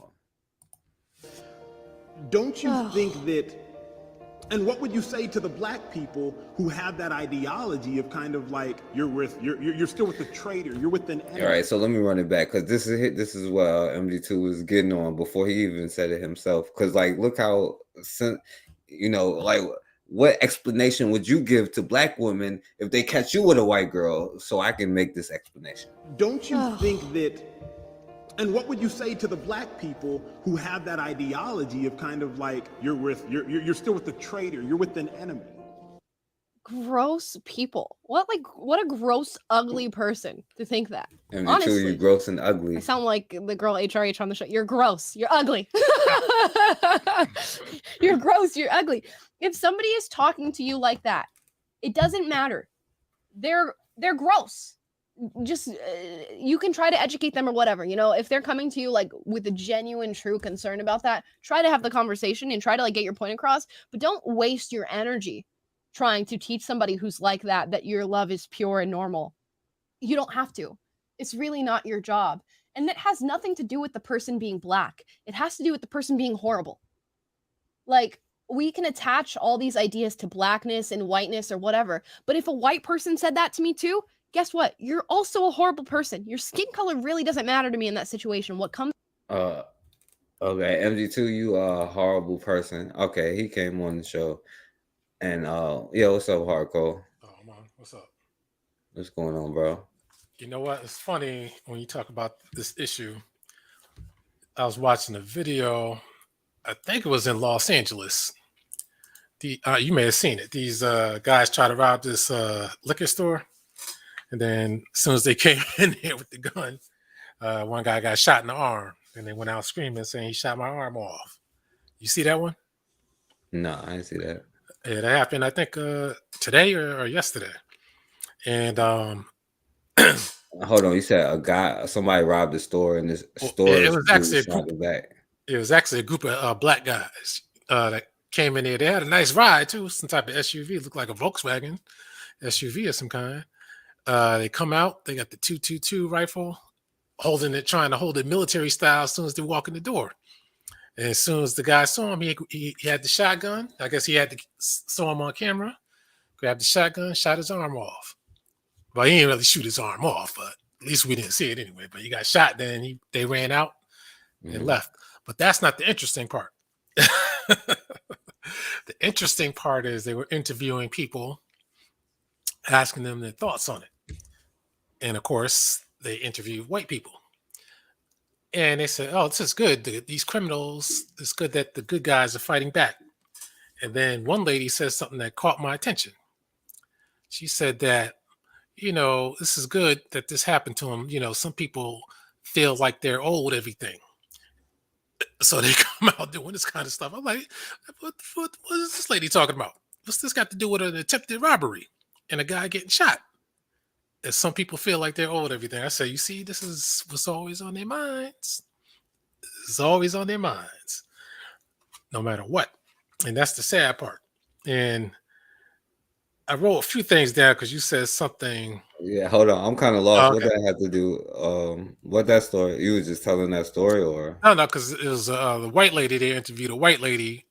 Black, maybe I forgot to add up, but maybe you should have assumed that black guys were robbing that store, trying to rob that store. Why would I assume? Because you're trying to say black people would do the robbing. Why would I assume they were black people? Well, the way I was telling the story, though. Oh, okay. But that's why that white lady, she says some people feel that they deserve or owed everything as the reason for the black guys robbing the store. I'm like, that has nothing to do with nothing. These guys robbed the store, they happen to be black. I've been watching crime shows and I've been seeing white guys coming in robbing gas stations and whatever else. They come in, they kill everybody in the damn store just to take a few dollars. Black people don't usually do that. Right, I agree. So, it's funny they get upset when black people rob, but when white people rob, it's like, oh, man, nothing special. But I want to say something you said earlier. You said it's time for us to define ourselves. I agree with that. We need to define ourselves because we keep getting defined by other people. And that includes imported black peoples as well. And, we got to stop being called names that don't fit who we are. And African American is one of them. Do you agree with that? I don't care what you call yourself. You can call yourself black, but I'm saying black people around the world, I don't care where you are. Black people around the world are being exploited. You know what I'm saying? We all have similar things that's going on in our country. And number one is an excuse when people say that because they're not really just down for black people in America. Because when you start talking about black people in America, they find another thing to argue about. So I think that's a bunch of BS because you don't want to say nothing to nobody else. And also, if you are willing to go into Kroger's every day, why wouldn't you go? And you know what I'm saying? I know you're going to say something negative about Africans or whatever, but when black people get their stuff together, why would you rather go into a black store if you're willing to go into a white store when you can admit the white man lies about everything? The white boy. I can't even say white man. Yeah, actually, I would prefer to go into a black store over, especially over a goddamn Korean store, something like that. Those are the Korean, Arab, East Indian. Those are the main places we got to stop going to. Okay, would you rather go to an African store than the Arab store? I put the African in the same category as all these other foreign store owners. They don't give a damn about us. They're out for themselves, and the white man assists them. Okay. All right, so we almost through this video. MG2, you want to say something? Okay. Yeah, it's quite remarkable. But in the last probably 55 years, I had to learn a few things. I'd say at least the last 55 years.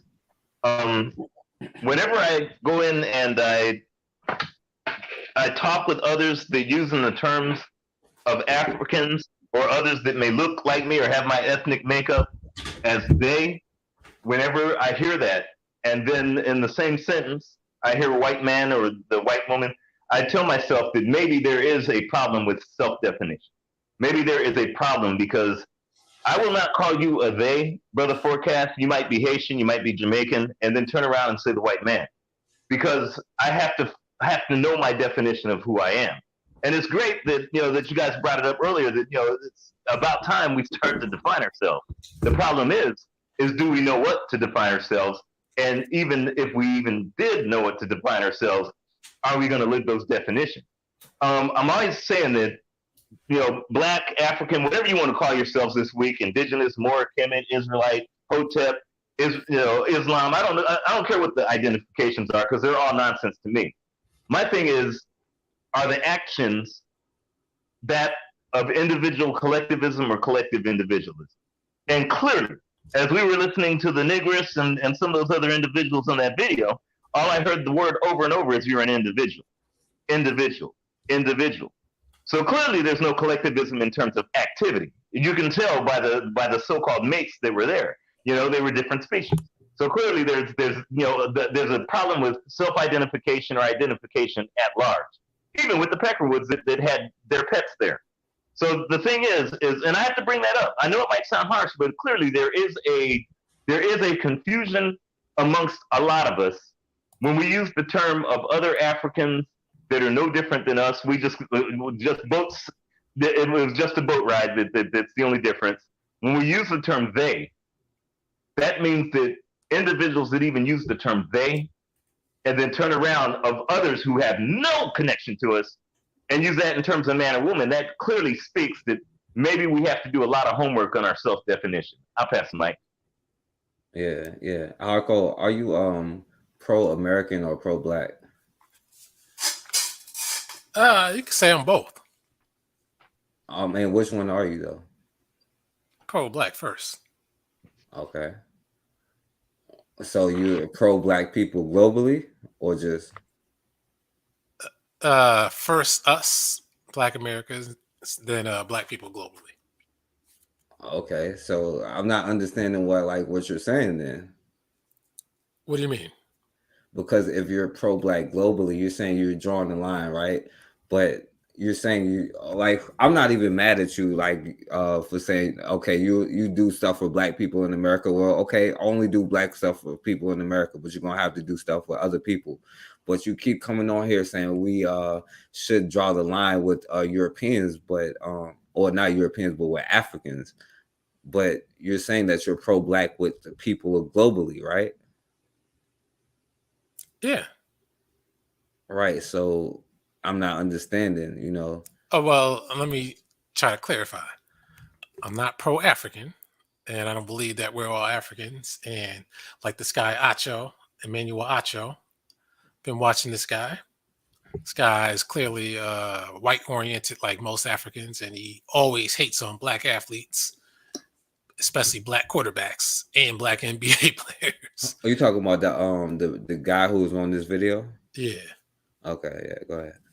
And because he's an African, and on his main show, a lot of times he likes to point out that he's Nigerian, he's African, and he's telling that to the audience, the white audience, by saying, "I'm not them." That's why he's doing that. So he should never speak on our behalf. Okay, all right. But and so hold on, you don't agree with what he's saying? You agree with this with the mulatto chick? If I saw her walking down the street, I wouldn't even think she was half white. She like a lot of black women I seen. Okay, so you don't think she's mulatto? She I don't know how she's expressing herself with that hairdo though. It seems like she's expressing some blackness. Well, her fan base will leave her if she's expressing blackness. I don't know. I don't even know who that is, but what's she all about? Like what she's doing right now, she's like a right-wing conservative. She calls herself a black chick who's a right-wing, you know what I'm saying, that debunk leftist stuff, you know what I'm saying? With that look, huh? Yeah, that's what she calls herself. That's what she's doing. Who's that black guy in the background, that picture? I don't know. It's a picture on her wall. I don't know. I'm wondering why she has that up there. I was thinking that was Judge Mathis at first, or is that my man from the Temptations? Nah, I don't know her like that. I don't know who she is like that, but she's a black conservative. You know what I'm saying? With Republican talking points. Oh, I see. Like Pan-Africanism strikes back in the Rifleman, right? I mean, if that's what you want to say. I mean, hey, American Rifleman said he a black Republican. We talked about that though. You know what I'm saying? So it's Brandon. See if you got this new breed of Negro so-called conservatives. Are you trying to tell me that there ain't no ADOS people that's like Trump first? Because I just watched a bunch of videos that was. I don't know about the ADOS. I don't know who those people are. That's not about Trump. No, I'm saying I don't know. And Biden, by the way. So there's Biden. I don't follow the ADOS crowd. I don't know who they're supposed to be.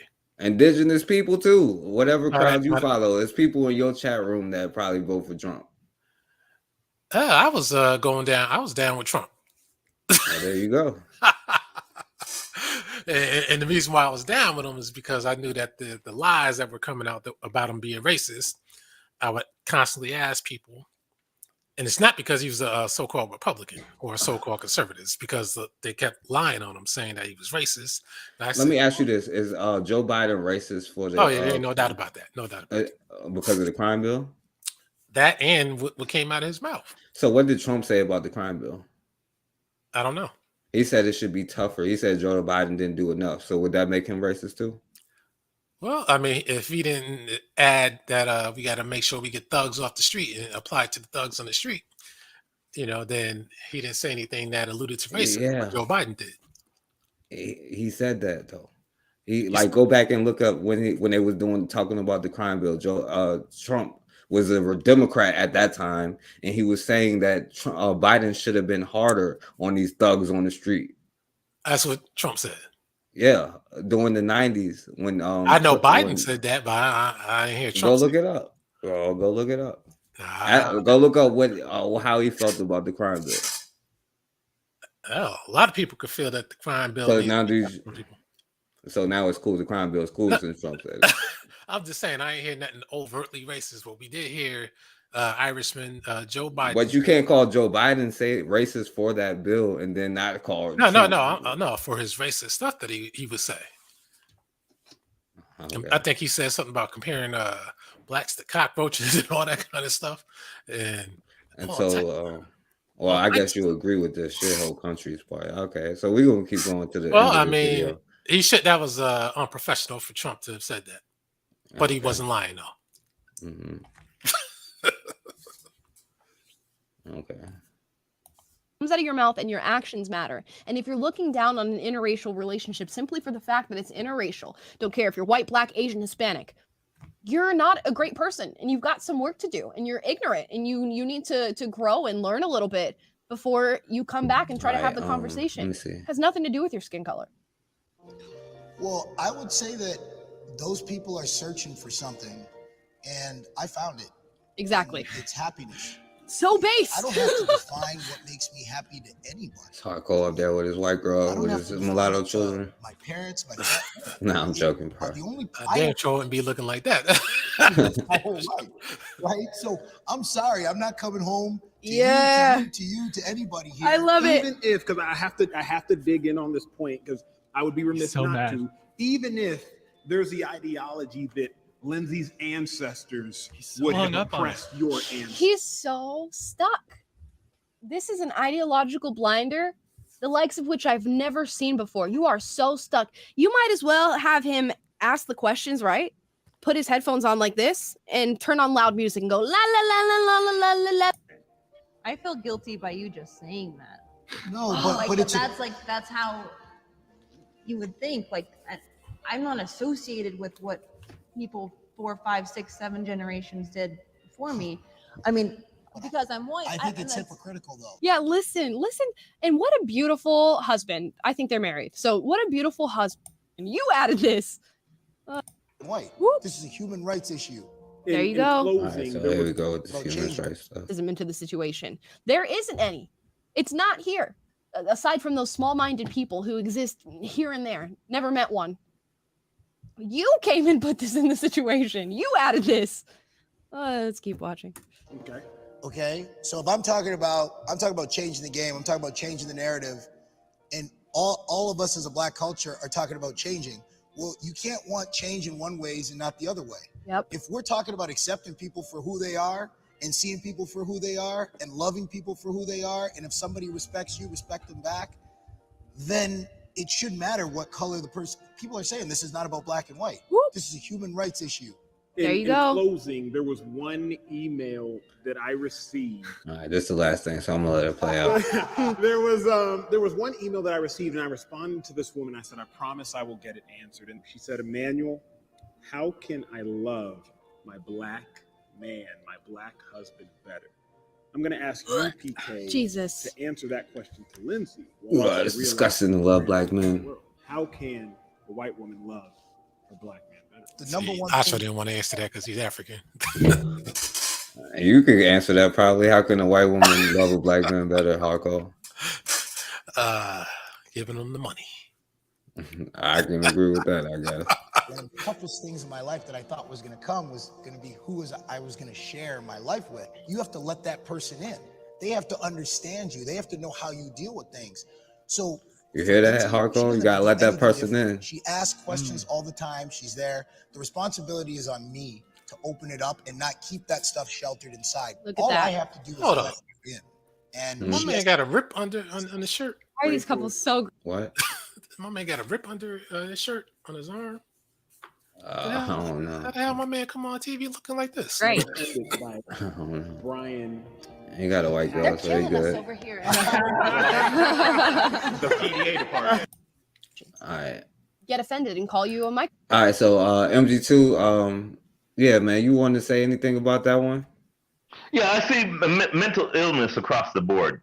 Did you notice it's the very first time I saw the negress hug her white boy's so-called husband or boyfriend or whatever, and actually go and show some sort of affection the entire time? And that at the same time was funny because you juxtapose that. That was the first time I saw the Negro male and his Becky, their hands had separated. I saw when at the picture at the very bottom when you had paused it, again, juxtaposition is everything. This negress right here with the tattoos that wants to look like a little rock and roll white boy. If you notice that her picture was underneath the Negro male and the female, and did you watch her reactions when that was going on, when they were focusing on them? The reaction of her, the instant like barf because of the email that came in, and sometimes she would nod. It shows selfishness because all 6 of these mentally ill subjects, including the two Peckerwoods, are all mentally ill. They're very sick. They're not necessarily in, if I could say their right minds, they're not in their minds, period. Because clearly you see this over-identification of something or striving and wanting to get something. Watch the way folks were sitting. Listen to the sound of their voices and how the negress, when she went and grabbed her white boy, it's like, look, what about us? And we're trying to prove a point. I'm seeing across the board and again, it's a testament more because me being African, it's a testament more of how sick our folks are because we still don't know who we are on this planet. Clearly, many don't know if they're African or Kibulanish or American freedmen or indigenous Moors or Crips or Bloods. I mean, it just shows you the level of delusion and sickness that pervades not only the planet but us in particular. Going on to when I heard your conversation about Trump and Bush. And I always mentioned the time when I did the gig over there at Radio City Music Hall, and I ended up cussing Trump out because he was stepping all over my cables, and it was a funny gig, but it's something a long time ago. Trump is a devout opportunistic racist. Okay, without a doubt. If he wasn't one, I'd be mad at him. He is pure Klan. Joe, on the other side, is an experienced Klan. Joe's so-called presidency, remember, Mr. Crime Bill Biden, or Mr. Clean and Articulate, even to his mulatto boss he had, he is an experienced racist. Trump is an opportunistic racist. I was more part and partial to wanting to see United Snakes fall under Trump because he did everything right. Trump did everything right, at least in terms of being of having Africans across the globe, even those that don't want to call themselves African, they'll call themselves Black American or whatever. I don't care what you call yourself. Okay, you are not a Caucasian. So therefore, and you're not an Asian, and you're not a Hispanic, and you're not an East Indian or Arab. You're some of them other folks. Whatever you want to call yourself this week, I'm not mad at you. Power to you. But one thing I noticed is when Trump was in office, unlike Biden, there was more opportunity to control your destiny as some of them other people that aren't considered white, Mexican, or East Indian, or whatever. I don't care what you call yourself. Call yourself an Israelitish, more Kemetized, African-American, Negro. I don't get whatever you want to, but you're still some of them other folk that are clearly not in control of your destiny. But when Trump was there, we had the opportunity more than any other so-called employee of the month that they call president to take control of the reins of our destiny. Because he wasn't a bull in the china shop. He was a piece of china in a bullpen.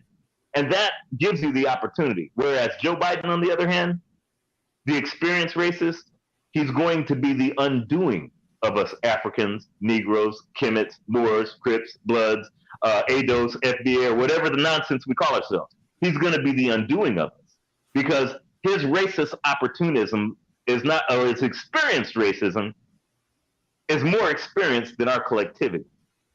And whoever has the more experience in the art of war is going to win. I'll pass the mic, brother Forecast. Yo, that's a fact. I know you agree with that, Hardcore. Yeah, for the most part, yeah. You know what I noticed too about the couples? What? Number one, they got to make them, the white people, they got to be extremely white. That's number one. And the black people, they got the girl has the braids.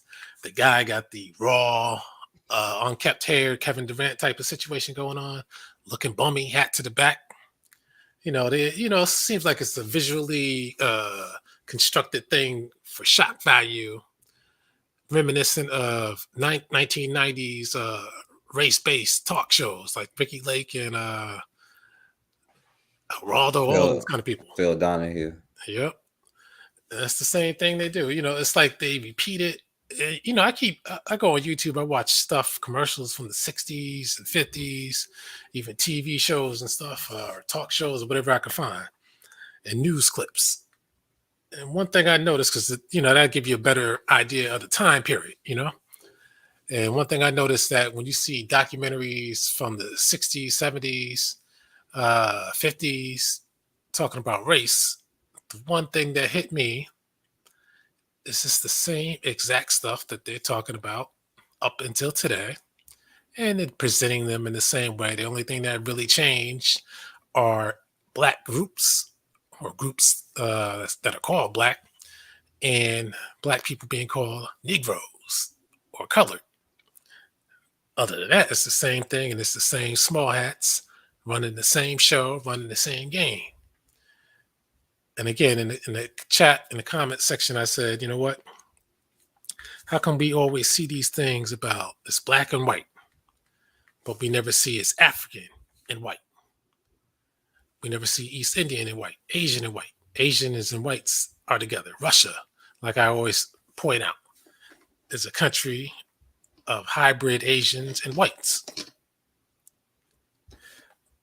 So it's all, these other people mix with them too. But they always point out the Black American, or the presumed Black American, with whites. And this girl is mixed. You got so many mixed people out here. Every time I go outside, I see tons of mixed people, or people who I might be mistaken as mixed. So it shouldn't be shocking. This shouldn't be an issue in 2022. Yeah, it's not shocking, but don't make them Black. Who, right? The mixed one, or the mixed people? That don't make them Black. And I'm not shocked at all, but I'm still not calling them Black. Well, I mean, this is what I say. It depends. It's a case-by-case basis, and it's usually about what kind of background they came from as far as economic. So explain, what is a case where a mixed person is Black? We could take this girl right here just on a visual standpoint. She looks Black. She looks Black? Yeah, feature-wise, skin tone. They said she looks mixed, though. Who said that? Everybody in the chat. I think she looks mixed. She got Black features and white features. Now, I'm trying to find... Because you just made a big deal out the nose. What do you think about her nose? Yeah, I think her nose, that's a nose I've seen on plenty of Black people. Okay. And again, if you didn't tell me she was half white, I would assume she was just Black. Okay. And that guy, that Al Lanier guy that I had on that show that time? The dude you interviewed? Yeah. Now, he didn't want to say it, and I was trying to get there, but my man could talk. But he denied it too, because he was on a Psychopathy show. Let me say this: most of these people, if they could be white, that would be the choice that they would make. That's why a lot of them, they'll take a white spouse to try to validate their whiteness through their children that they'll have, and hope that their children come out whiter. They want, I said La Raza. Yeah, because we got to understand, they see who's in control. They see who gets privileges, and they feel that they're getting denied certain privileges because of the Black side. Even Al said, we could have had our own communities. We should have had our own this and that. And because we couldn't be who we are, we get denied. So that's that cold language. What he really means is, because we can't be white, we get denied. And he says he loves being mixed, but Wait, hold on. That don't even make sense though. Like, if we can have our own, what are we being denied from? How are you denied from having your own? Right. And why would you want your own community of nothing but mixed people? And I told him, I said, mixed people look different. They don't all look the same. Look at you compared to this girl. And if you notice, when I asked him his mixture, he did take a while to come out with it. He was trying to avoid it because nobody ever asked him. He's been on a lot of YouTube channels, but nobody ever asked him what his mixture was, because his mixture obviously doesn't result in a mixture like this lady or Michi X or Obama. And Or they're Mexicans or Arabs. Yeah. Or Well, Italians. some Or people might say that he got the Arabic look, and he got that Italian look too. But again, I like to keep it simple. If the white people would let them be white, they would be happy, even if they look black. It's just that you got to put yourselves in their shoes. You got a white parent. You see that parent. You interact with that parent and the rest of that white family that you have. And they probably own things, and the black side probably are struggling. And then you say, damn, man, and white people are probably calling them black or mixed. And they're like, damn, how come you can't call me white? But then they get mad and take it out on the black people and say, you're the ones holding us back. No, it's the white man holding you back. Because the white man said you're not white. That's him. Take it out, get mad with him. He's the one who did it. That's what I was trying to tell Lanier and a few other people. Don't blame us. You gotta still blame the white man. all right. MD2, you want to say something before I play the last few minutes of this video? It's only like 2 minutes. 2 minutes. I'll wait for the video. All right. Microaggressor. So you got to have the conversation there and decide where you actually live in every way that we possibly can with our own individual cognitive perception. Anyways, anything to add, Taylor? Yeah, I just think it's interesting how in our culture it's sort of posited that white people are uniquely and inherently unable to understand the experience of Black people or other cultures generally. And Yes. it's just to your point. It's wrong. You get to know people as individuals, and no individual can understand it. And there is a racial component to anyone's experience. And like, for example, my sister is married to a Brazilian man. My younger brother married a Panamanian woman, and it's a two-way street. Neither one of them can understand each other's experiences fully, and there are racial dynamics to that, country dynamics to that, linguistic dynamics to that.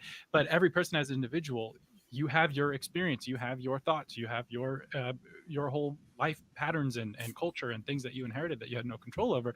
But if you fall in love with someone and you want to share a relationship with them, you're going to have to get to know that person, and that's how those barriers break down. But to your point, you break those barriers down by inquiring to that person as an individual and getting to know them in that way. And it's to act as though white people uniquely cannot understand the Black experience and therefore shouldn't be in relationships or something, and have that subtext. It's just it's such a twisted worldview. It is, man. I'll tell a quick story here because I recently just had Now she's telling a dumb story about how they're trying to say that a white person can tell you what it's like to be Black, but then they'll ultimately say that they can't understand it.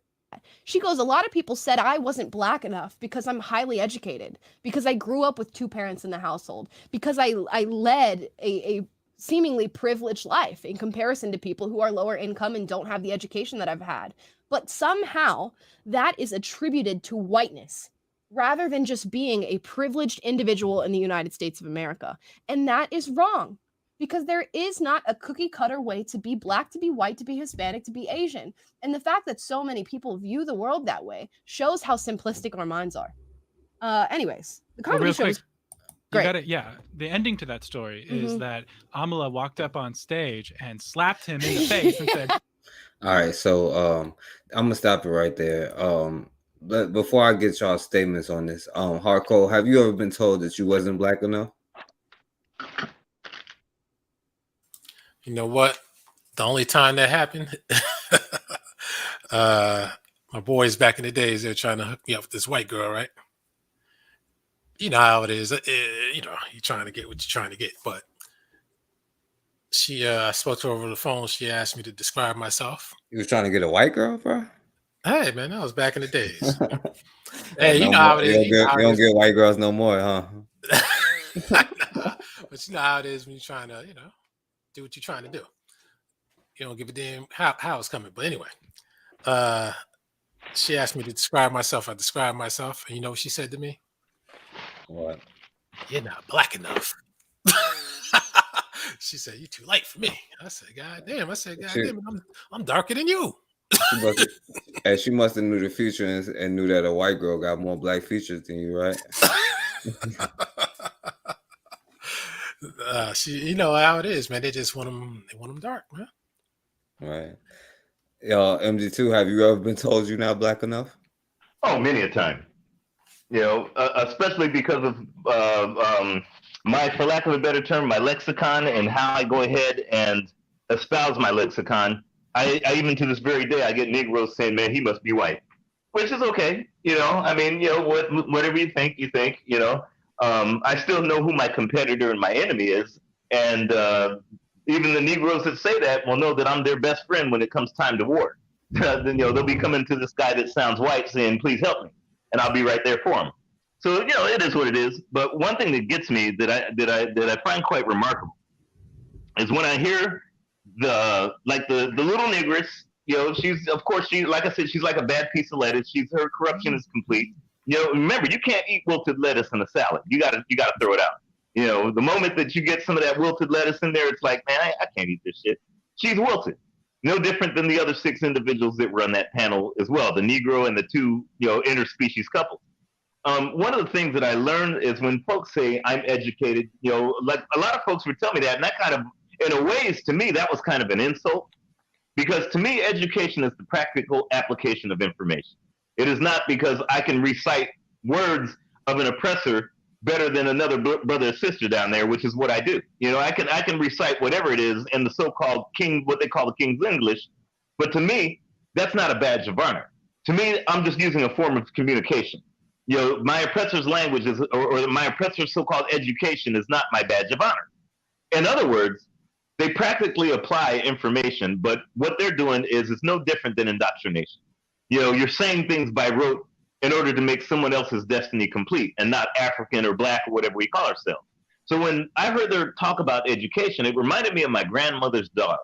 The dog's name was Lady before it died in a fire, but it was kind of like a service dog.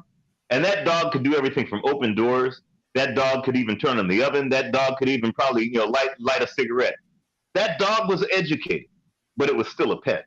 So every time I hear these Negroes talk about, well, I'm well educated, I lived amongst this and that, I'm saying, wait, they're a pet, clearly, because their pride is in someone else's destiny, someone else's language, someone else's so-called schooling, someone else's so-called, I lived in a privilege. What's privilege? Just because you live amongst Neanderthals means you're privileged? Just because you learn their language better than a brother of the street that's collecting cans over there in the so-called hood, you mean that you're educated? No, they're more educated because they know how to survive. Let me see this negress and others in a World War III dystopian, Mad Max situation. Who would you go ahead and be around? That brother that's collecting cans out the street that knows how to survive even when there's winter and there's no food, or would you hang out with this thing, this pet, this dog named Lady, for lack of a better term? So I think it's quite remarkable, especially coming from Negroes that call themselves African American, which is another misnomer. Let me give you guys something else on this so-called African American before I go on my tirade.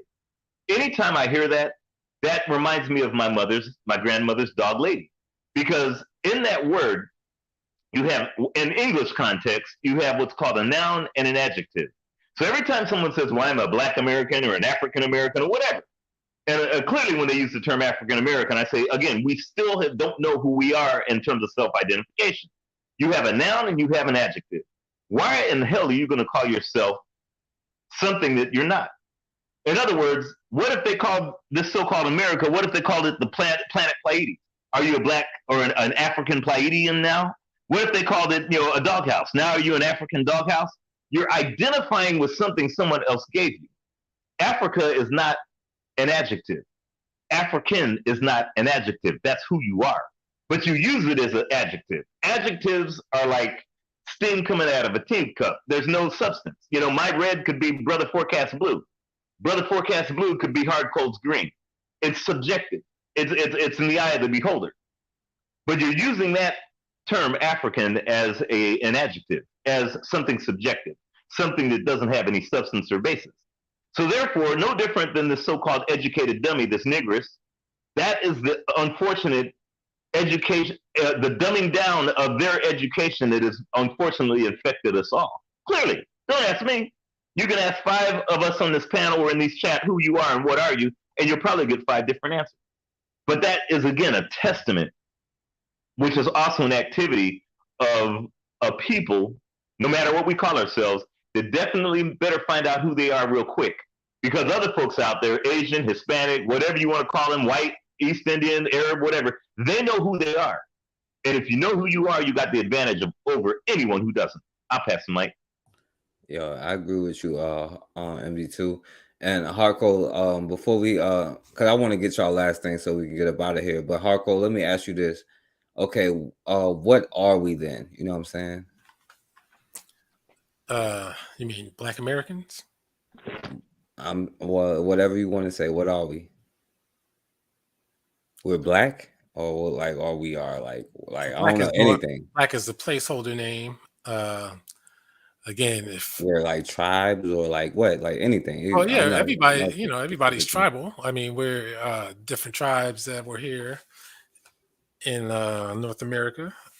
All right, so let me ask you this, right?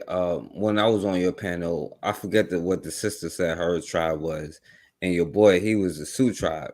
So if you're not in the Sioux tribe, you don't get anything. Would you join a militia to help the Sioux tribe get their stuff back? Why would you want to do that? Exactly. But okay, so we're going by our tribes though. So now if we're going by black, right? Would you want to help another black person, or would you join that militia to give black people their stuff back? Would you join that? Black Americans?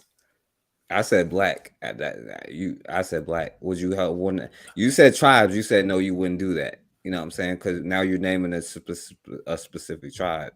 If we're dealing with Black Americans, yeah. But if we're dealing with trying to go to Africa, well, I say Pan-Africans aren't even going.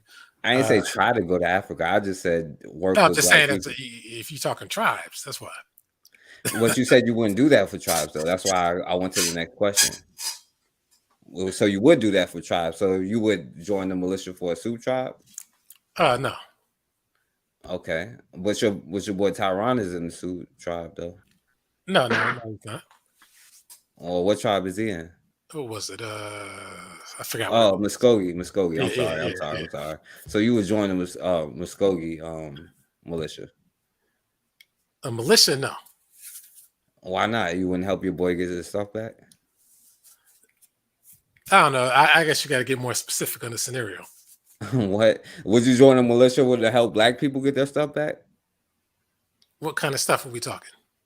Your land. Black people's land. If it was winnable, if there was a good plan. Okay, so if it was a good plan, would you join the Muskogee tribe to help get their stuff back? If the leader was clearly black and not Mongoloid, I get down with it.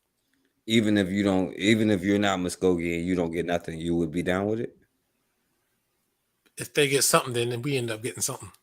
But you're not Muskogee. That's what the girl told me on there. She's like, I'm not whatever tribe. I'm sorry, I forgot her tribe. I don't mean no disrespect, but she said I'm not her tribe. Oh, I think I know who you're talking about now. But then she said she was with I think she was the Sioux, right? Or one of those Western. Yeah, she might have said the Sioux. She was right. She might have said the Sioux. But she said I wouldn't get nothing if I'm not Sioux tribe.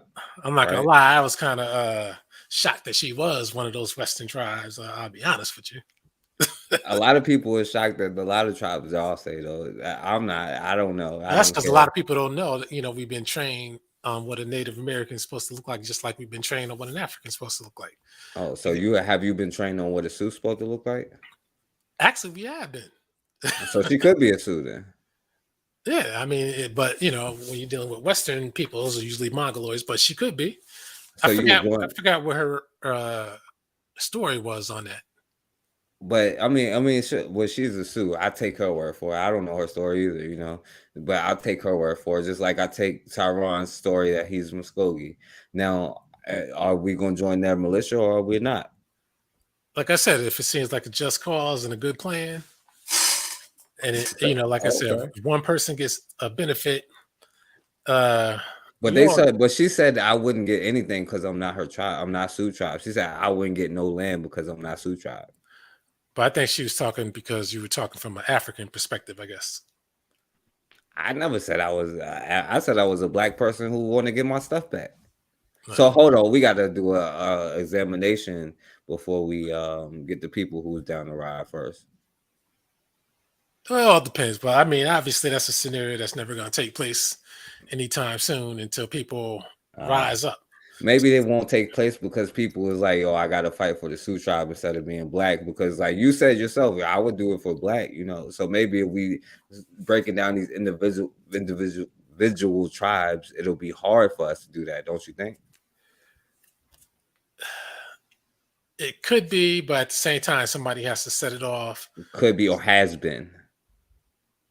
I could say it has been. I read that's how the Etruscans got overtaken by the Romans. Black Etruscans, by the way. And they split up into their tribal divisions, and then they got overtaken.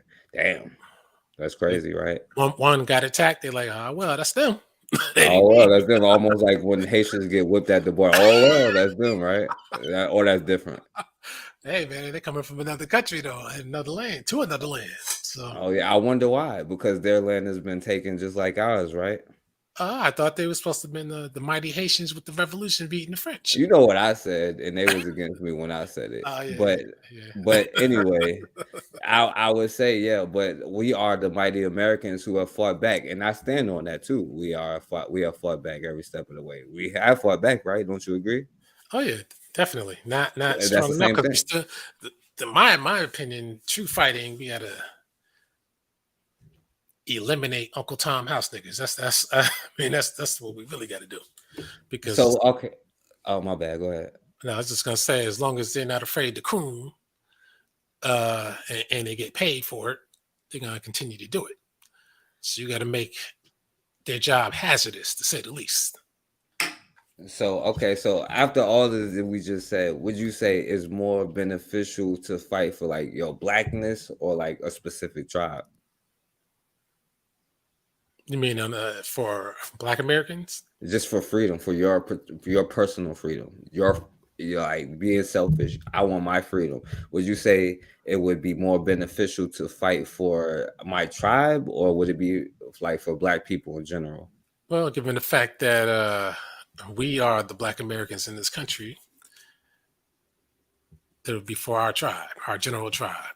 So even though you just said that when tribe just got defeated because they was being tribes, you're saying that it still would be more beneficial. Yeah, but the difference was they were tribal in their own country of Italy. Aren't you tribal in your own country of America? Not really, because you're dealing with these other foreigners that's coming here. So I see them as foreigners. I know I'm going by your definitions, though. I'm saying you were saying only for Black Americans, right? So you would be successful fighting for only Black Americans, even though in the past, other people who have been only for their country have lost. I didn't say anything about success. I said, so we're not aiming for success then. Well, we are, but I'm just saying you can still lose, though. But I'm saying that's who you got to fight for. But I'm saying you have seen, but you don't think it would be more successful. Let's put it like this: these other tribes of different types of Black people, they're not fighting for us. Are we fighting for us? Is they fighting for them? I'm not saying like us is we're worse than them. I'm saying, are they fighting for themselves? Are we fighting for ourselves? Are we doing the same thing on both sides? I'm saying when they come here, they're not worried about us. But while we are here, are we worried about us? And while they are where they are they worried about themselves? We are worried about us for the most part. Yeah, for the most part. Okay. And where they're at, shit, looking at their countries, it doesn't seem, matter of fact, doesn't seem like they're too worried about themselves. Matter of fact, Kenya, they just celebrated opening a new freeway system and announcing it, saying, "Oh, it's the state of the art. It's that allows them to get around and all that kind of stuff." But what, Yeah. as Black Americans, have we celebrated opening? And this is no disrespect, because I'm not on that tip. You know what I'm saying? I'm not saying that theirs is better or worse. You know what I'm saying? I'm just saying, like, when you say like, yo, their situation is like, you know what I'm saying, like kind of similar. You know, and they got a highway, we don't. Yeah, but it's Chinese built though. That's the problem. I agree, and ours is European built. Yeah, but it's not ours though. And it's not theirs. No, it is theirs. It's theirs now. Okay. But see, they had to get the Chinese to build it. I actually said something onto that, and then people try to come back with a whole speech and saying, "Oh, the U.S. they hire other countries to build a skyscraper or a bridge." Yeah, but if they didn't hire these countries, they could do it themselves, though. You know what I mean? That's the difference. I don't know, but okay. All right. Oh, well, MG2, you want to say something? And then after MG2, then we go close out. Yeah, I'll go ahead and conclude on the topic of the video that you had, because when it comes to tribal things and calling Africans in Kenya they, there, those people are they or whatever, that's well above my pay grade. There's a lot more important things on this planet that are very, there's a little bit more prioritized. When I saw that video, and going to back when you were saying about what do you identify as, only because, again, everything else is above my pay grade, and maybe I'm just the dumb one in the picture, but I take a simplistic view, and sometimes, like Chauncey Gardner of Being There, the simplistic and dumbed down view is the more important, intelligent view. So maybe this might be a Chauncey Gardner moment. And if you don't know who that is, watch the movie Being There.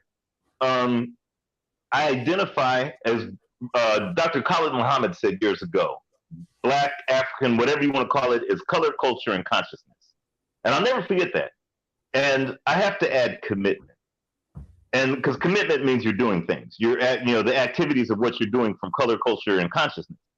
And I'm not just saying color in terms of, like the little mulatto that was brown there, and you got folks in Somalia that are a different color than those that are in Nigeria. I would say ethnicity would be, or in other words, those who identify with 12 million square miles of the most precious land on the planet that everyone once needs, can't do without, and ready to kill for, including Chinese, Europeans, and everyone else. I identify with that.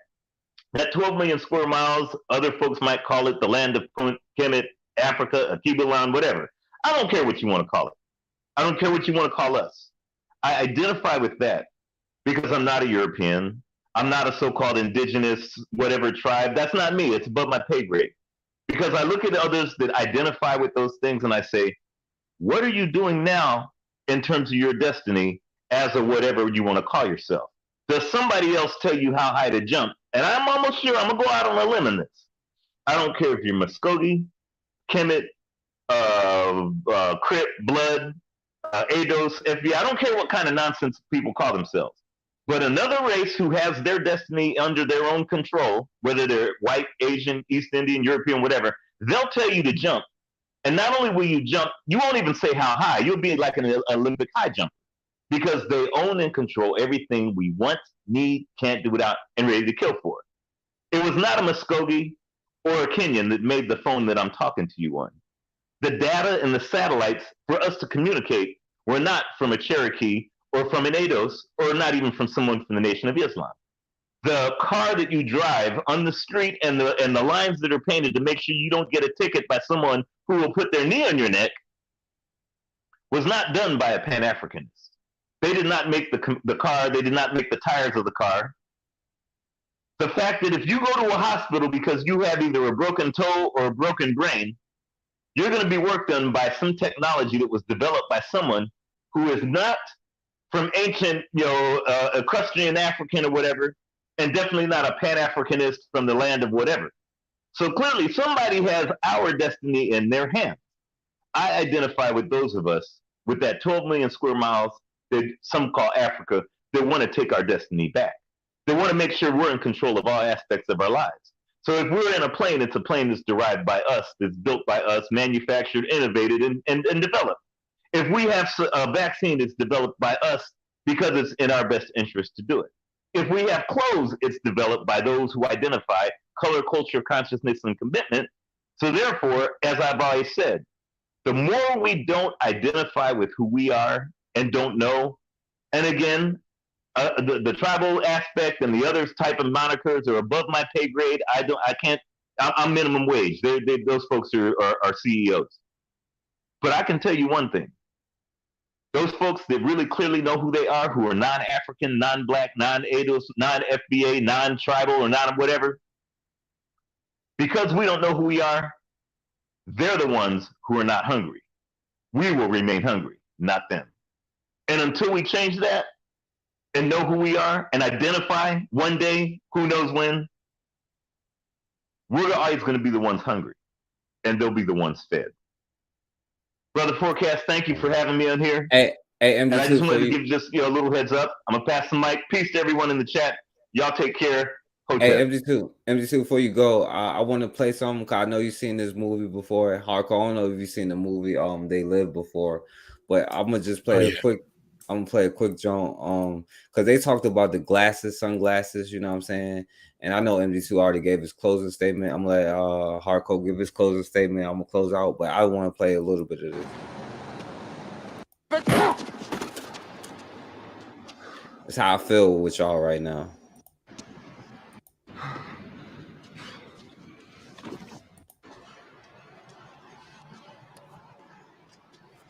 Hardcore, the white dude, obviously.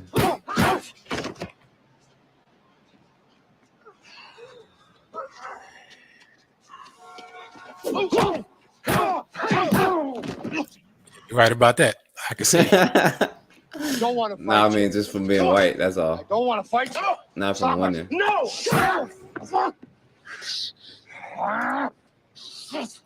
Because you don't have the glasses at all.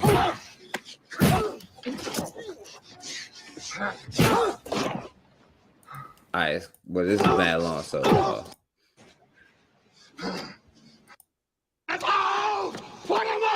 but this is me now doing at the end I'm Roddy Piper and he's the black dude. When that's the white dude, right? On when I put the glasses on his ass, and then I'm the white dude, and then he the black dude. But you white dude just for the purposes of being white.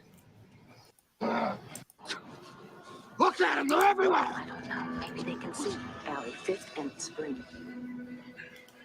Now hold on. You ain't the first son of a bitch to wake up out of their dream. All right, now they cut it off. But anyway, MG2, you want to say something before you leave about that? Yeah, I'm like 97% blind, but I'm always trying to put glasses on, and it took damn near 40 years to figure out that I needed to, because again, if we don't put those glasses on and know who we are, we're going to be infected and destroyed and controlled by somebody else who doesn't need glasses because they know who they are. I'll go pass the mic. All right, yo, thank you, MD2. I appreciate you coming on, all the knowledge that you give, my brother. You know, I definitely appreciate you. Hardcore, you want to give your closing statement about everything? You know, you can add anything you want to add in there. Yeah. Thanks for having me on. And you know, we got to understand also how to recognize African features on people, regardless of the skin tone. But earlier you said something about 4 Black parents needs to be the new litmus test for Blackness. In a way, it's a little bit dangerous because now we start getting into that Aryan nation, white supremacist, white purity. It is what it is. Type talk. and the truth of the matter is we got Black people walking around with red hair, freckles, and they're not half white. So it's going to be kind of hard to get this kind of stuff out of here. And do they have 4 Black grandparents? Well, they're good then. Okay, it's not that hard. Well, I mean, but some people may not see them all as Black.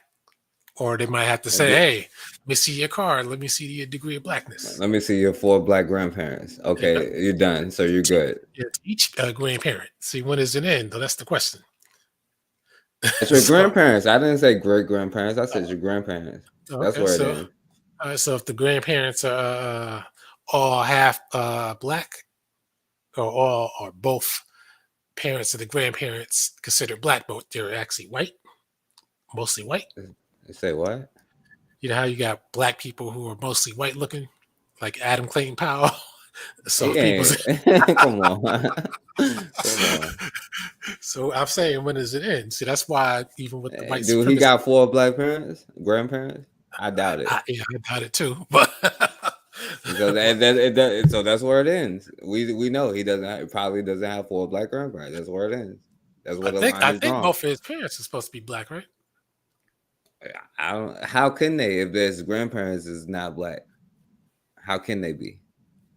Hey, like I said, there's always technicalities to things. That's the No, reason it ain't why no he's technicality. It's called rules and systems. But the problem is, it's a little too late to implement such rules when you got so many people who are half black, half white walking around here. And the white man, even he had to relax on his strict white purity rules, because before he didn't let Italians into the club, Greeks, Romanians, whoever the hell else, Spaniards, even some French people. But so you want to let Arabs and Mexicans in the club? Is that what you're advocating right now? What I'm saying is, he realized, you know what? We got to make a decision. Either we put those people down with us, or they might be down with them. So they made their decision though. Are they not down with them already? Are not Mexicans joining white supremacist gangs? Or Arabs? Well, I mean, like the Italians and stuff. That's what I'm talking about. Did the Arabs? I mean, Italians not make a decision? I'm sorry to tell you this, but the Italians are white boys. Italians used to get lynched. They got lynched first. They get used to get. Boy.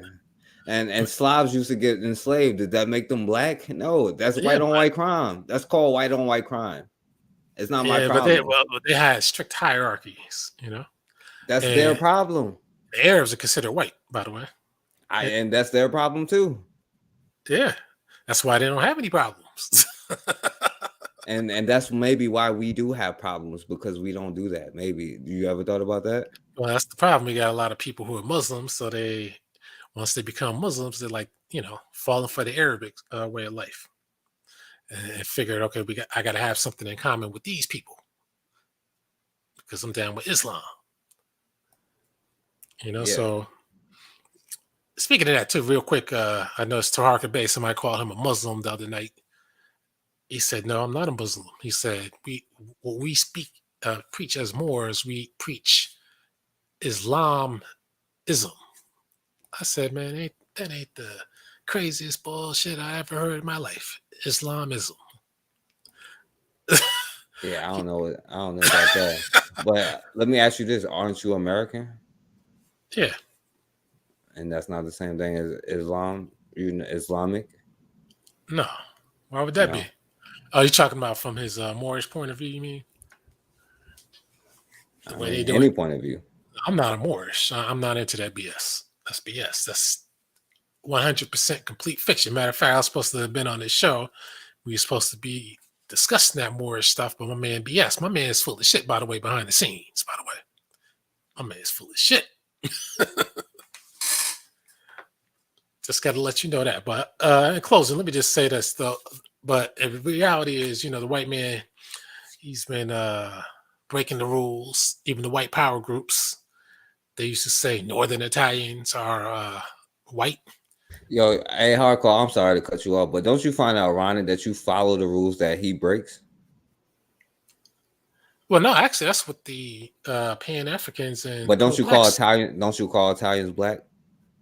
That's because you can't deny it. I've been watching. Isn't that a part of the one drop rule? Well, I don't call them black. I'm just saying. No, whose rule is the one drop rule? Is that white people or black people's rule? That's the white man. So don't you follow the white people's rule? So he and it's ironic that he doesn't follow it though. Right. That's what people like me, we point that out all the time. Well, so why do you follow it if he doesn't though? Well, I'm not really following the one drop rule. So why is Italians black? I'm not saying that they're black. I'm saying they have black in them that you can clearly see. So Italians are not black? They're mixed. They're not black though. Or are we following the one drop rule? No, they're mixed with black. They're mixed with black, but are they black? Italy was black first. Shit, there's some Italians that look I know you don't want to answer the question, but are they black? Again, it's a case by case basis because you're dealing with mixed people, so you got different different looks. Okay, that fat white girl that was on the thing that you made a big deal about, is she black? Which one? The girl that you said had the black nose that you made your last. You tried to take, which was I a know. horrible point. Like I said, I don't know why you did. Is she black? She definitely got some African features. Is she black though? She would probably be put in the white category because her hair. But other than that, those guys didn't feature. See, back in the 1920s, 1800s, she would probably be put in the black category. Okay, so forget white people's rulings about who's white and black, and Harco's ruling about who's white and black. Is she black? Well, there has to be some rules to follow in order to classify. I'm asking Harco's rules. Is she black? She's damn sure. Is she black? She's close by. She's close by. That's a yes. No, that means she's mixed, but she's close by. So she's not black. Listen, she has African features, but if white people can accept her as white, then that's what she is. Well, white people accept Italians as white. Is they white? Shit. I mean, they're European.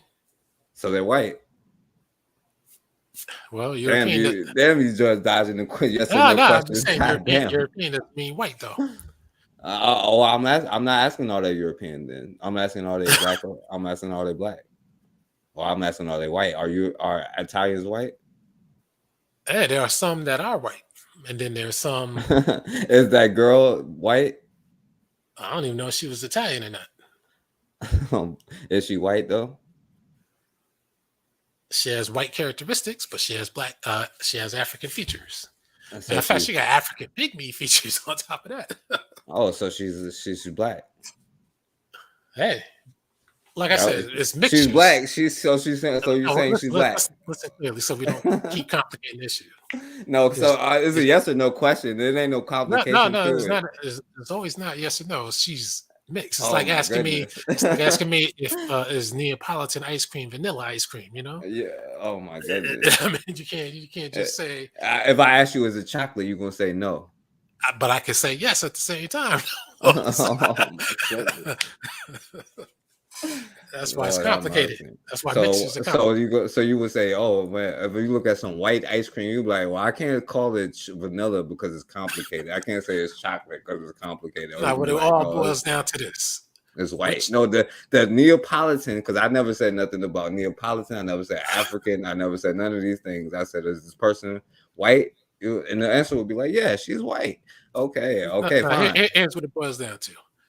If white people accept her as white, then she could be white. Oh, so we do go by white people's one drop rule then? No, because that's the group that she should be belonging to. Lord. So now, if black people accepted her as black and white people rejected her, I don't accept her as black. So, but you made a big deal about that. I'm sure there are people looking like her. I'm black. Well, black. I don't accept her. I'm sure they are. I said I don't accept her. In fact, I was watching a clip earlier about an Amber Rose. Isn't she mixed? Yep. And so is she black? Man, damn, this is some. What is this? The SAT? Like, God damn, this is not a hard question. It's like, actually, it is hard, man. It is hard. It's not hard. Is she black or not? No. My answer is no. Okay, I'm shocked. I'm shocked that you're going by that because she's mixed. How can you be black if you're mixed? If you're mixed with black, you're mixed with something else, are you not? She's African though. So why is she the thing that she's mixed with? But she's African. I think her father is Italian. That got black in it, black attitudes. We just established because you avoided the question. I'm saying Italians aren't black. Are you saying are they black? Like I said, it depends. You look at some of them, like Sal Mineo. I was watching this group from the '60s called the Bull Brummels. You go look them up and look at that lead singer. He clearly stands out from the rest of his band, and he's Italian. The rest of his band looks white, but I'm trying to think. Let me think about somebody who's Italian. Tony Soprano. Damn, is he black? Is that Gandolfini, that guy? Yeah, is he Italian? Yeah, he's Italian, but he's a Germanic Italian. You can tell that by his last name, Gandolfini. Okay, so he's white. Yeah. He's white in Okay. my book. Okay, cool. So we not Italians is not black. I got you. Now That's I'm that sorry. guy. That's not Italian.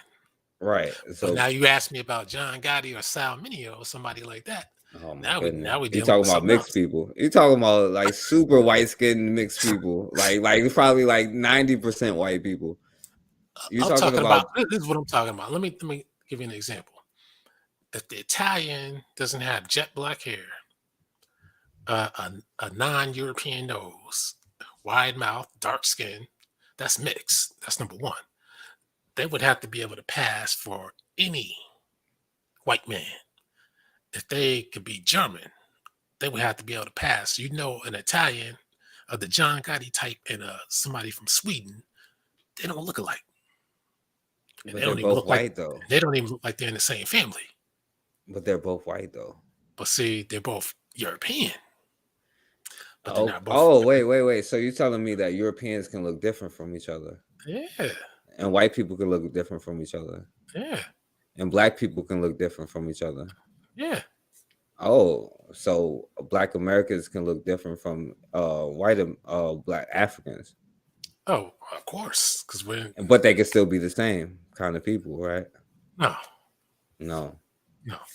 They have similar characteristics. So with those white people who don't look the same as the other white people, would they unify against the people who are considered black? Well, since the Germanics got in control, that's what they did. So should the black people who look black unify to not get, huh? But the Europeans that weren't white in their book, they didn't call them white for the longest time. They said, "Nah, we know you're mixed." So you mean like the Italians, right? Yeah, Italians, Romanians, Greeks, and the Irish. Well, no, not the Irish. They wasn't considered white at first. The skin that was more social than biological. Okay, so when we just gonna ignore when the Italians attacked black communities and stuff like that because they was black. That means they're trying to prove something to the white man. Hey, we want to be white. That's what they're trying to prove. But same thing with Spaniards and other so-called Latinos. Look, I could go all night. I'm sorry. I'm gonna let you finish your closing statements. We can get out of here. All right. So no, I was just saying, just like metropolitan areas, you gotta have limits. Sometimes you gotta say, okay, this is it. This is enough. And you gotta be reasonable. You just can't go overboard with certain things. Like if you find the hell is famous now, whatever light-skinned black Beyonce, I'll just say Beyonce. There are people out here trying to say that she's not black, she's Creole. I'm like, are these people new to this type of thing? Creoles are supposed to be not black now? I mean, what the hell's going on here? You just can't nitpick and reclassify people or act like you're some supreme power race, because now you got to have a base race to base everybody else off of, and you just can't pick any African from here or any African from there. Just like that guy, my aunt forever, that French guy. This guy is funny because he'll call people in ancient Egypt black, but ancient Libya or ancient Morocco white, even though you could see that they were black. Or he'll say that indigenous North Africans are white, except Egypt, of course. See, that's where we get into a whole bunch of confusion. But my point is, it's crazy. It's a never-ending debate. What difference do it make? They wasn't Americans, right? Hey, they weren't French either. Yeah, I know. I'm sorry, man. Yeah, I'm just saying, man. We gotta. It's confusing, and a lot of the Pan-Africans and pro-blacks are they're taking on the characteristics of the Aryan nation, and I think it's kind of ridiculous, especially when Africans themselves are Uncle Tom house niggas. I'm done. Wait. Explain that to me. What is ridiculous about what is ridiculous in black people is talking Aryan nation talking points? Well, I'm saying because of all this black purity stuff, you got to be pure black, and nobody's telling us who the progeny of blackness is and what they're supposed to look like. They're supposed to have 4 black grandparents. I'm telling you right now. I'm saying, but what is that though? What is that? Yeah. And did they have 2 black parents? I'm saying, what is black though? That's the main thing. What is black is not mixed with nothing. Now you talking about one person raped 100 years ago is not the same thing as you choosing time and time again to mix your genealogy. And we're not talking about hundreds of years ago. We're talking about 4 black grandparents. Now, if you're saying you're pro-black, you should understand what pro-black a person I know is. what If you're pro-black, no pro-black or pan-African has ever been able to explain to me what a black person is. None. You don't know what a black person is? And neither do any pro-black or pan-African. Do you know what a white person is? We know what, yeah. How do you know what a white person is and don't know what a black person is? Because original white people come in 2 types. Any other type is mixed. Redhead, blue eyes, or yellow hair, blue eyes. Anything else is mixed. And that you can see on ancient drawings of the white people. So you're trying to say that anything that's not that, it could be considered black? No, I said it's mixed. But what I'm talking about is black. You're saying I'm mixed. not Mixed calling is it not black. I'm not calling it black. I'm just saying it's mixed. So That's what I'm saying, though. No, I'm just saying it takes away from people not having blonde hair or red hair and blue eyes and white skin. All right, I agree with that. You know what I'm saying? But you're saying what is black, you know what I'm saying? But you have a working definition of what is black already. Actually, I don't. What is it? Well, how can you base what you just said off of what, if you know what a white person is, and No, you because just said because they're not black? No, because I didn't say that. I says because they come in 2 types: blonde hair, blue eye, red hair, and blue eye, and white skin. And black people come in every other type. No, I'm saying you tell me what that is. I tell you what it is: dark skin, right? A certain type of nose. You know what I'm saying? No, you can't say certain type of nose. What is that type of nose? Or a white nose. You know, white nose? like you was talking about the nose last time. I thought you already, you know what I'm saying? Yeah, but that's why I specified she has African features of that type. Well, I showed a black dude last on that same thing. You remember him? That, I don't know if guy you from remember. that, It was kind of quick. Yeah, it was the guy kinda from that quick. group, the Cuban guy. I think so. Okay, yeah. Yeah, well, that was a different kind of nose than him. But you, That's not a common nose. That's one of those rare noses, though.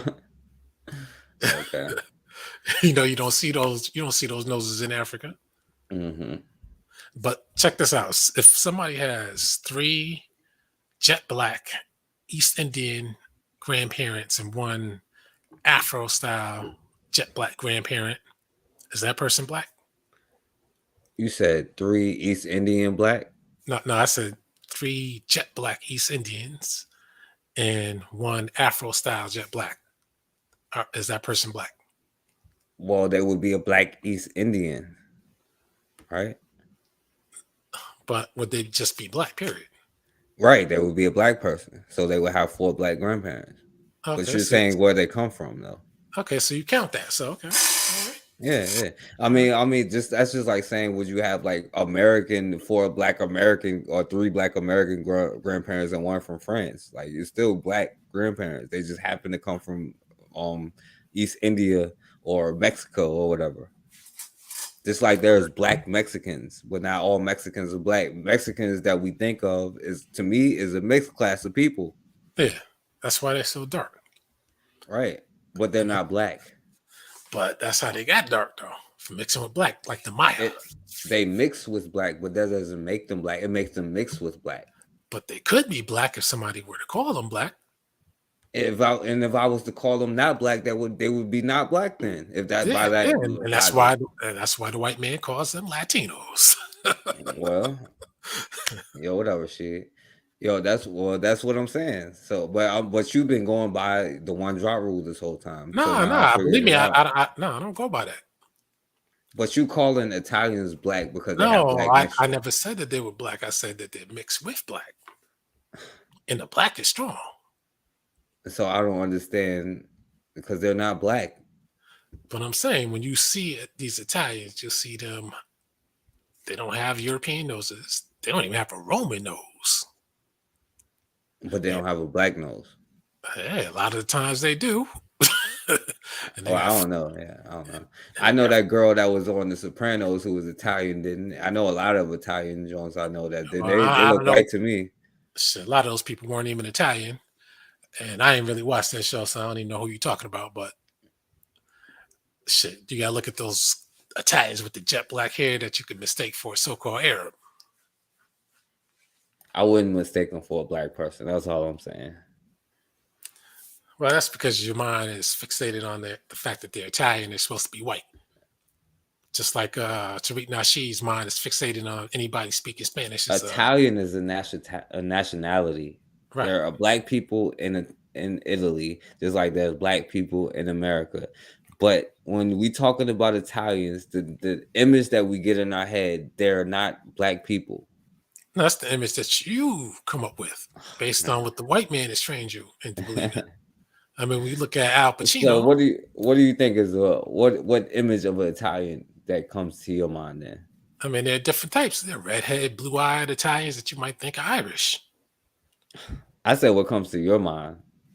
Mixed, especially when I see certain types, like in these 60s videos with these rock bands, and I see them stand out clearly with their hair and their dark skin and their full lips.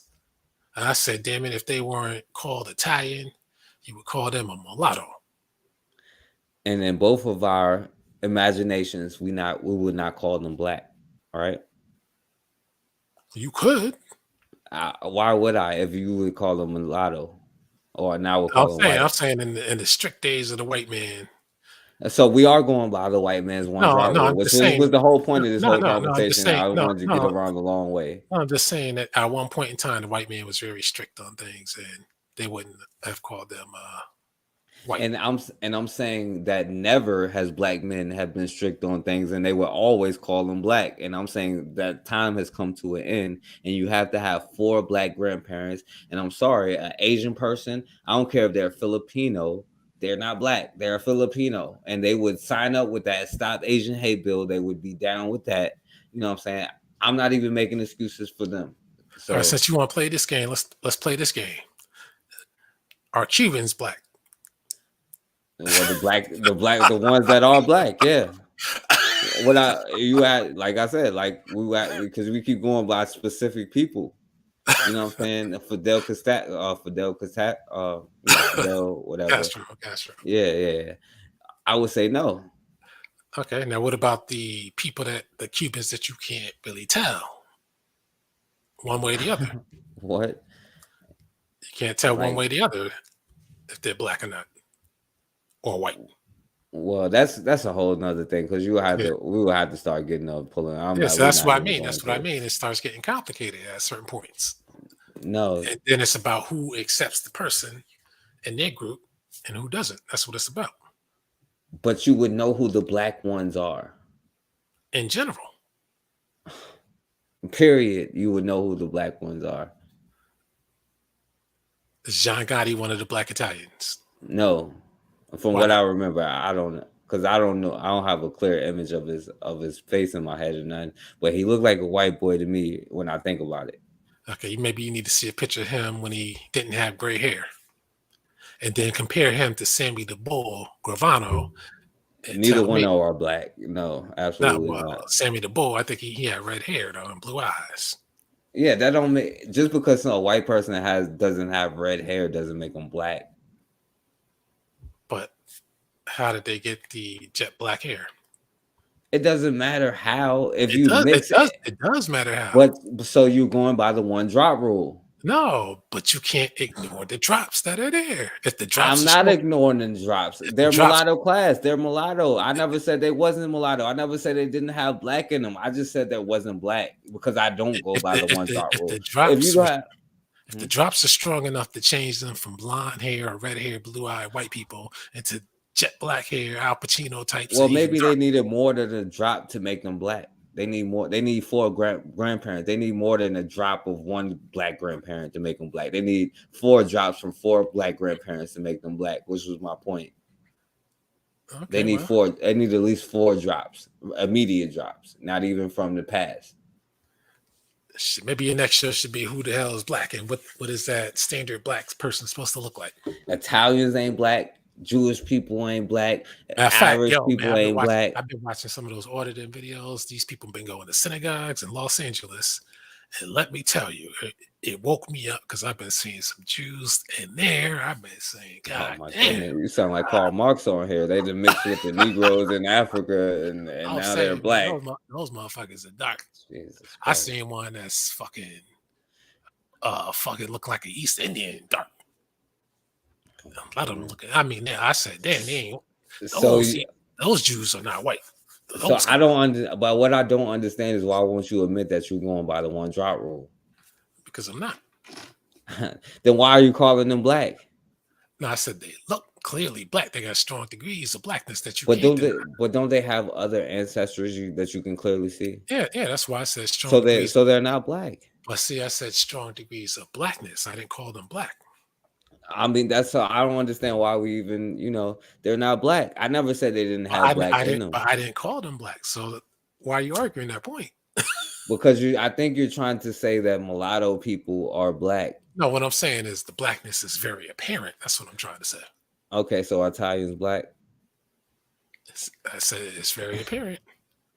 Is that white girl that you said was black features, is she black?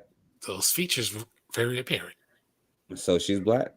So when I put the video on my channel, a lot of people say, I don't know why you guys can't see it.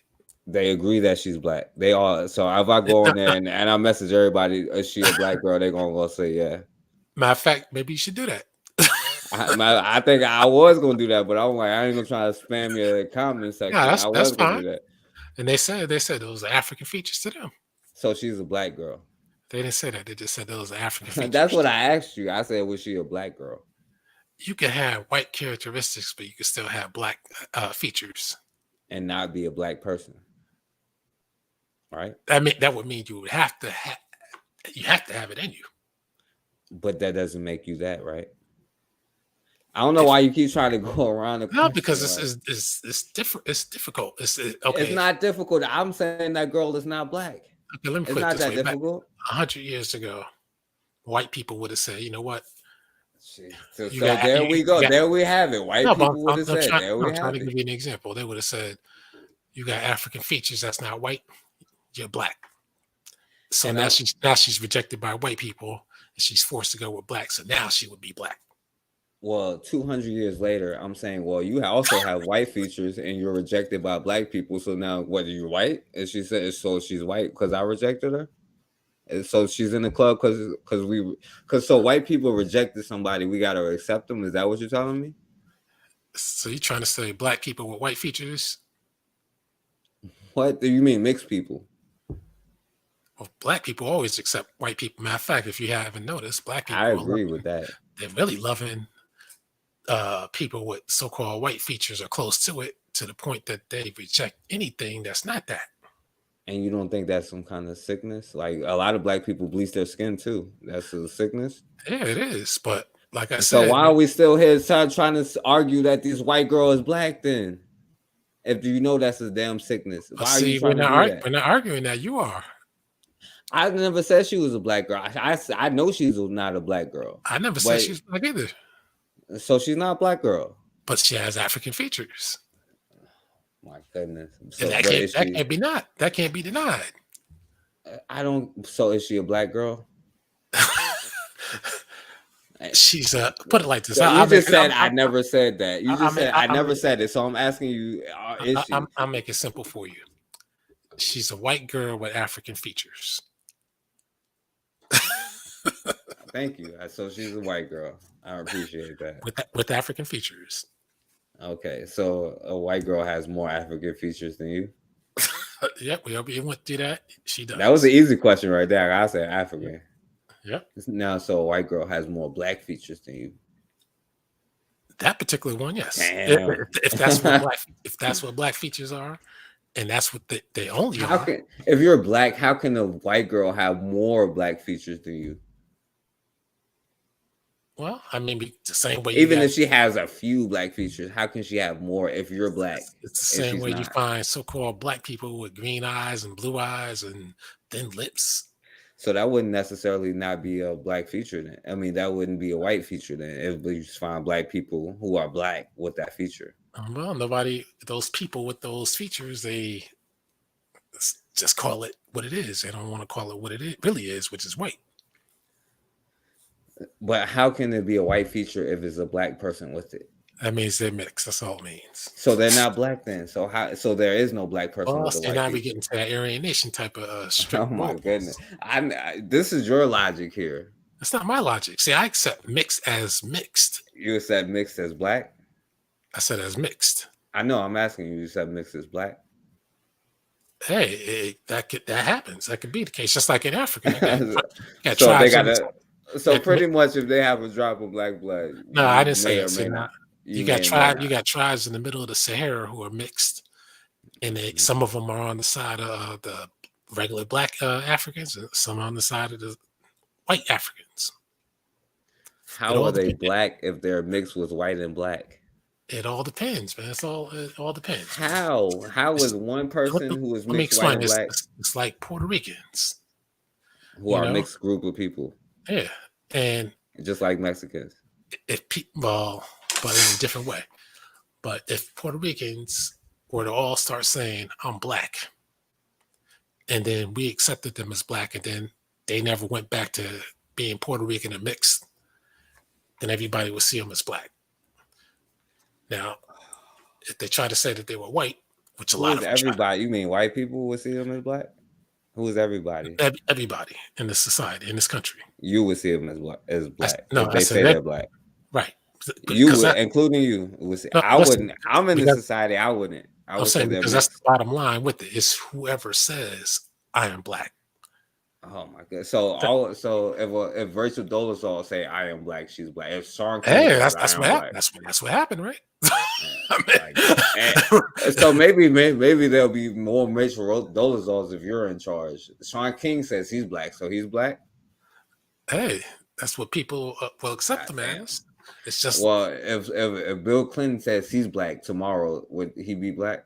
Hey, Adam Clayton Powell, Lena Horne, they said they were black. Nobody was saying, okay, how are you not black?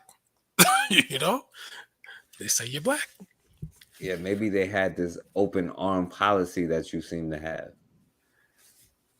I don't have that. I'm just saying, I deal with reality. I don't. Maybe Adam Clayton Powell would never say he was black if somebody said, "Well, is all of four of your grandparents black?" Maybe he wouldn't have been able to say that. You think about that? And then black people will become very limited. See, now what you start doing is you start limiting. You can't have that black and brown connection no more. I don't know about black and brown, but if you start trying to do what the Tariq Nasheed does and calls all mixed people that speak Spanish white, but his wife is not white. I said, well, I'm gonna go with your argument. I said they're mixed. I never called them white. I said they're not black. That's all I'm saying. That's the only thing I've ever said. They're not black. You are not black. You are mixed. Yeah, when you mix, that means if you're mixed with black, you can be black. How? Unless you accept the one drop rule. How? It's not about a one drop rule. It's about reality of the fact that you got black in you. Okay, the two drop rule for you then. So it will be apparent a lot of times. Just like when you're black and you got white in you, people won't call you white. What do you mean? I'm sure you probably have family members with white facial features, almost white looking.